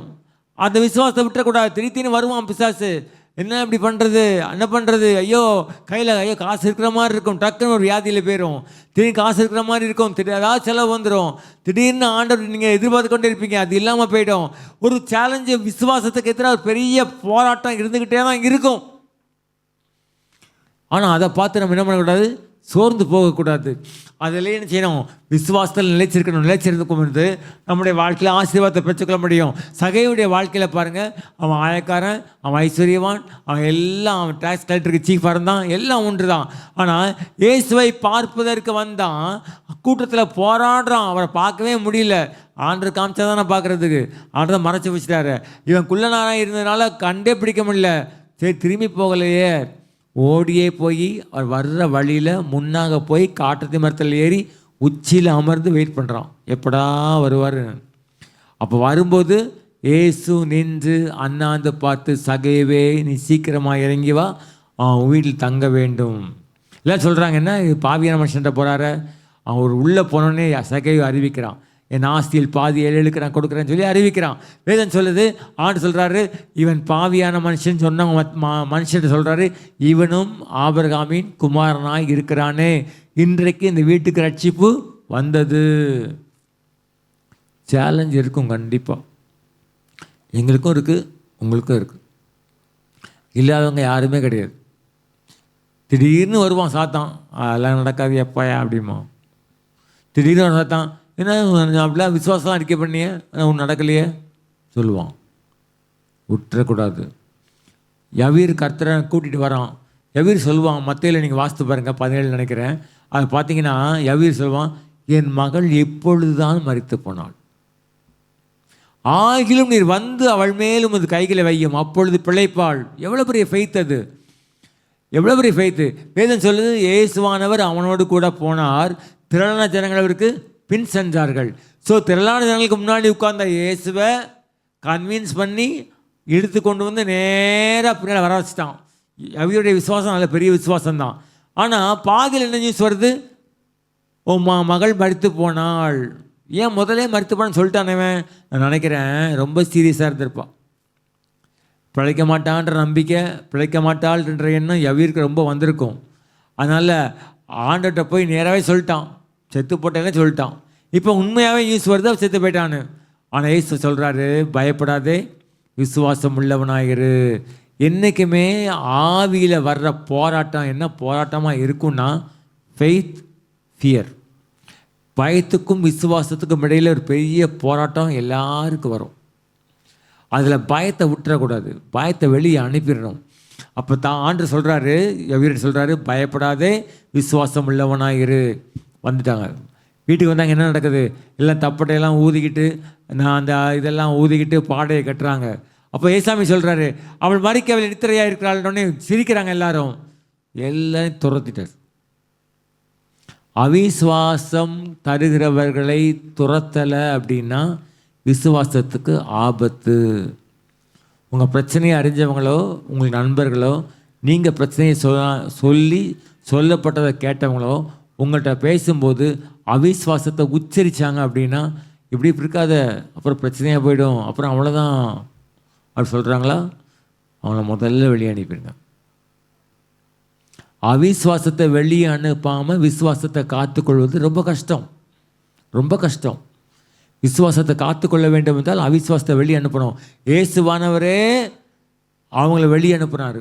ஏன் இயேசுவானவர் அற்புதத்தை செஞ்சு, வாங்கய்யா, என்ன அதுக்கு அழுதுகிட்டு இருக்கு, பாடை கட்டுறீங்க, வந்து பாருங்கள் சொல்லலை, வெளியே அனுப்பிட்டு தான் அற்புதத்தை செஞ்சார். அவிசுவாசத்தை கடிந்து கொண்டார். உயிர்த்தெழுந்த இயேசு கிறிஸ்து சீஷர்களை பார்க்கும்போது தம்மை கண்டவர்களை அவர்கள் நம்பாமற் போனது நிமித்தம் அவருடைய அவிசுவாசத்தை அவர் கடிந்து கொண்டார். கூட இருந்தீங்களையா, சந்தோஷமாக இருந்துச்சியா, இப்போ நான் பரலத்தில் பிதாட்ட போகிறேன்யா, வருவேன், அதெல்லாம் சொன்னார் தான். ஆனால் அவிசுவாசத்தை கண்டிக்காமல் இல்லை. அவிசுவாசம் எங்கே வரும், உங்கள் உள்ளத்துக்குள்ளே வரும். காலையிலே எழுப்பினோடனே வரும், ஒருவேளை நடந்துகிட்டே இருக்கும்போது வரும், சும்மா உட்காந்துருக்கும் போது வரும். சாத்தவங்க காதில் வந்து லேசாக அப்படி சொல்லுவான். திடீர்னு யாராவது வந்து சொல்லுவாங்க. ஒரு சகோதரி இருந்தாங்க, 7 ஆண்டுகள் அவர்களுக்கு குழந்தை இல்லை, 7 years. நிறைய காரியங்களை ஆண்டவர் அவங்களுடைய வாழ்க்கையில் உள்ள அந்தரங்கமான காரியங்களெல்லாம் அவர்களுக்கே வெளிப்படுத்தினார். பூர்வீகத்தினுடைய சாபங்களை வெளிப்படுத்தினார். சில வீட்டுக்குள்ளே இருந்துக்கிட்டு அவங்களுக்கு எதிராக மந்திரங்களை செஞ்சாங்க, அதெல்லாம் வெளிப்படுத்தினார். அவங்களுடைய திருமண நாட்களில் வந்த சில கிஃப்டில் ஒரு அந்தரங்கமான கிரி இருந்துச்சு, அதெல்லாம் வெளிப்படுத்தினார். எல்லாவற்றையும் வெளியே வந்துட்டாங்க. ஆனால் அந்த சகோதரியை கடைசியாக தாக்கின ஒரு ஆயுதம் தெரியுமா, சாத்தான், அன்ஃபெய்த். ஒவ்வொரு மாதமும் அவங்களுடைய சரீரத்தில் பிரச்சனை வரும்பொழுதெல்லாம் உடனே சொல்லுவாங்க, எனக்கு கிடைக்காதுண்ணே, எனக்கு கிடைக்காதுண்ணே, எனக்கு கிடைக்காதுண்ணே. ஃபஸ்ட்டு அவங்க ஒரு பேபி வந்துச்சு, அதை அபார்ட் பண்ணிட்டாங்க. உடனே கர்த்தர் மேலே கோபமாக இருக்காருண்ணே, கர்த்தர் என்ன மன்னிக்கலண்ணே, கர்த்தர் என்ன கைவிட்டாருண்ணே, கர்த்தர் என்ன தரமாட்டாருண்ணே, இப்படியே சொல்லுவாங்க. நான் சொல்வேன், அவிசுவாசத்தை வெளியே அனுப்பும் வரைக்கும் உன் வாழ்க்கையில் ஆசீர்வாதத்தை நீ பார்க்கவே முடியாது சொன்னேன். நல்லா உட்காந்து நாள் கவுன்சில் பண்ணி விட்டேன். காற்றையும் கடலையும் அதட்டின ஆண்டவர் அவரை கடிந்து கொண்டார். அவங்க பயந்தது நிமித்தம் அவர்களை கடிந்து கொண்டார். யோபுக்கு நிறைய தப்பு பிரச்சனை நடந்துச்சு. யோபுக்கு பிரச்சனை நடந்ததில் பல காரணங்கள் இருக்குது. சாத்தாங்கெல்லாம் அவனை ஒப்பு கொடுத்தார் ஆண்டவர். ஆனால் அவன் சொல்கிறான், நான் பயந்த காரியம் அப்போ எப்படி நடந்ததோ அப்படி இது பயந்துருக்கானா இல்லையா, எப்படி நடந்துச்சோ அப்படி பயந்துருக்கானா இல்லையா. சாத்தான் அதனால தான் அட்டண்டன்ஸ் கொடுத்துருப்பான் ஒருவேளை அங்கே போய். அவிசுவாசத்தை வெளியே அனுப்பிடணும். காத்திருக்கும் காலங்களில் விசுவாசத்தை காத்துக்கொள்ளணும். மோசே மேலே போயிட்டான், வர தாமதிச்ச உடனே என்ன பண்ணிட்டாங்க, கண்ணுக்குட்டி பண்ணிட்டாங்க, கடைசி வரைக்கும் போய் சேரல. 4 காரியங்கள் நம்முடைய வாழ்க்கையில் சரி செய்வோம் என்றால், நம்ம வாழ்க்கையில் எங்கேயோ ஒரு இடத்துல கண்ணீர் இருக்கலாம், அந்த கண்ணீரை ஆண்டவர் என்ன செய்வார், நிச்சயமாக மாற்றுவார். ராகாபுக்கு விசுவாசம் இருந்துச்சுங்க. யார் ராகாபுக்கு இமெயில் போட்டா? ஒன்றும் கிடையாது. ராகா கோட்டை மேலே உட்காந்துருக்கா. உங்கள் தேவனாய கர்த்தரே மேலே வானத்திலும் கீழே பூமியில் தேவனானவர் தான். ரைட்டு தான். எப்படி வெளியே போவ நீ? இடிய போத 2 பேர் திடீர்னு உள்ளே வராங்க. யார்? இஸ்ரவேல் மனுஷர். அவன் சொல்கிறான், ராகாப்ட உள்ளே வந்த ராகாவோட ஏற்றுக்கொள்கிறா. ராஜா பின்னாடி ஆள் அனுப்புகிறான், வெளியே கொண்டு வா 2 பேர் வந்தாங்களேன்றான். அதெல்லாம் வந்தாங்க, போயிட்டாங்கன்ட்டா. ஸோ ராகாவுக்குள்ள விசுவாசம் இருந்தது. அந்த விசுவாசத்தை காத்து கொண்டா இஸ்ரவேல் ஜனங்கள் எகிப்திலிருந்து வெளியே வந்து செங்கடல் தாண்டினாங்க பாருங்க. அதுக்கப்புறம் 40 ஆண்டுகள் பயணிச்சாங்க வனாந்தரத்தில். அந்த 40 வருஷமும் அவள் விசுவாசத்தை காத்து கொண்டா. எப்படி வெளியே போவோன்னு தெரியாது. திடீர்னு உள்ள 2 பேர் வந்தாங்க, யோசுவா தலைமையில் வந்தவங்க. வந்து என்ன பண்ணாங்க, நீ இந்த சிவப்பு கயிறை கட்டி வை, நாங்கள் பாதுகாப்போம்னு சொன்னாங்க. கயிறை இறக்கி விட்டு அவங்கள 2 பேரையும் எரிவா இடித்த பொழுது யோசுவா சொல்கிறான், முதல்ல அந்த மகளை வெளியே கொண்டு வாங்கன்றான். அவளையும் தாய் தகப்பன் சகோதர சகோதரி எல்லாரும் வெளியே கொண்டு வந்தாங்க. இஸ்ரவேல் மக்கள் மத்தியில் குடியிருந்தாள். அவள் தலைமுறையெல்லாம் யார் வந்தா? இயேசு கிறிஸ்து பிறந்தார் தாவீதுடைய தலைமுறையில். நல்லா புரிஞ்சுக்கோங்க. உங்களுக்கு விசுவாசத்தை காத்து கொண்டாலே போதும், நீங்கள் கண்ணீரிலிருந்து கம்பீரத்துக்கு போகிறீங்க. ஸோ முதலாவது காரியம் நான் சொன்னேன், ஆண்டவர் நமக்கு கிருபையாக கொடுத்த உயிர். எதுக்கு நன்றி சொல்கிறோமோ இல்லையோ, நமக்கு ஜீவனை கொடுத்துருக்காரா, கண்டிப்பாக அந்த கண்ணீர் கம்பீரமாக மாறும், அது சந்தேகமே கிடையாது. 2வது காரியம் பிரயாசப்படணும்.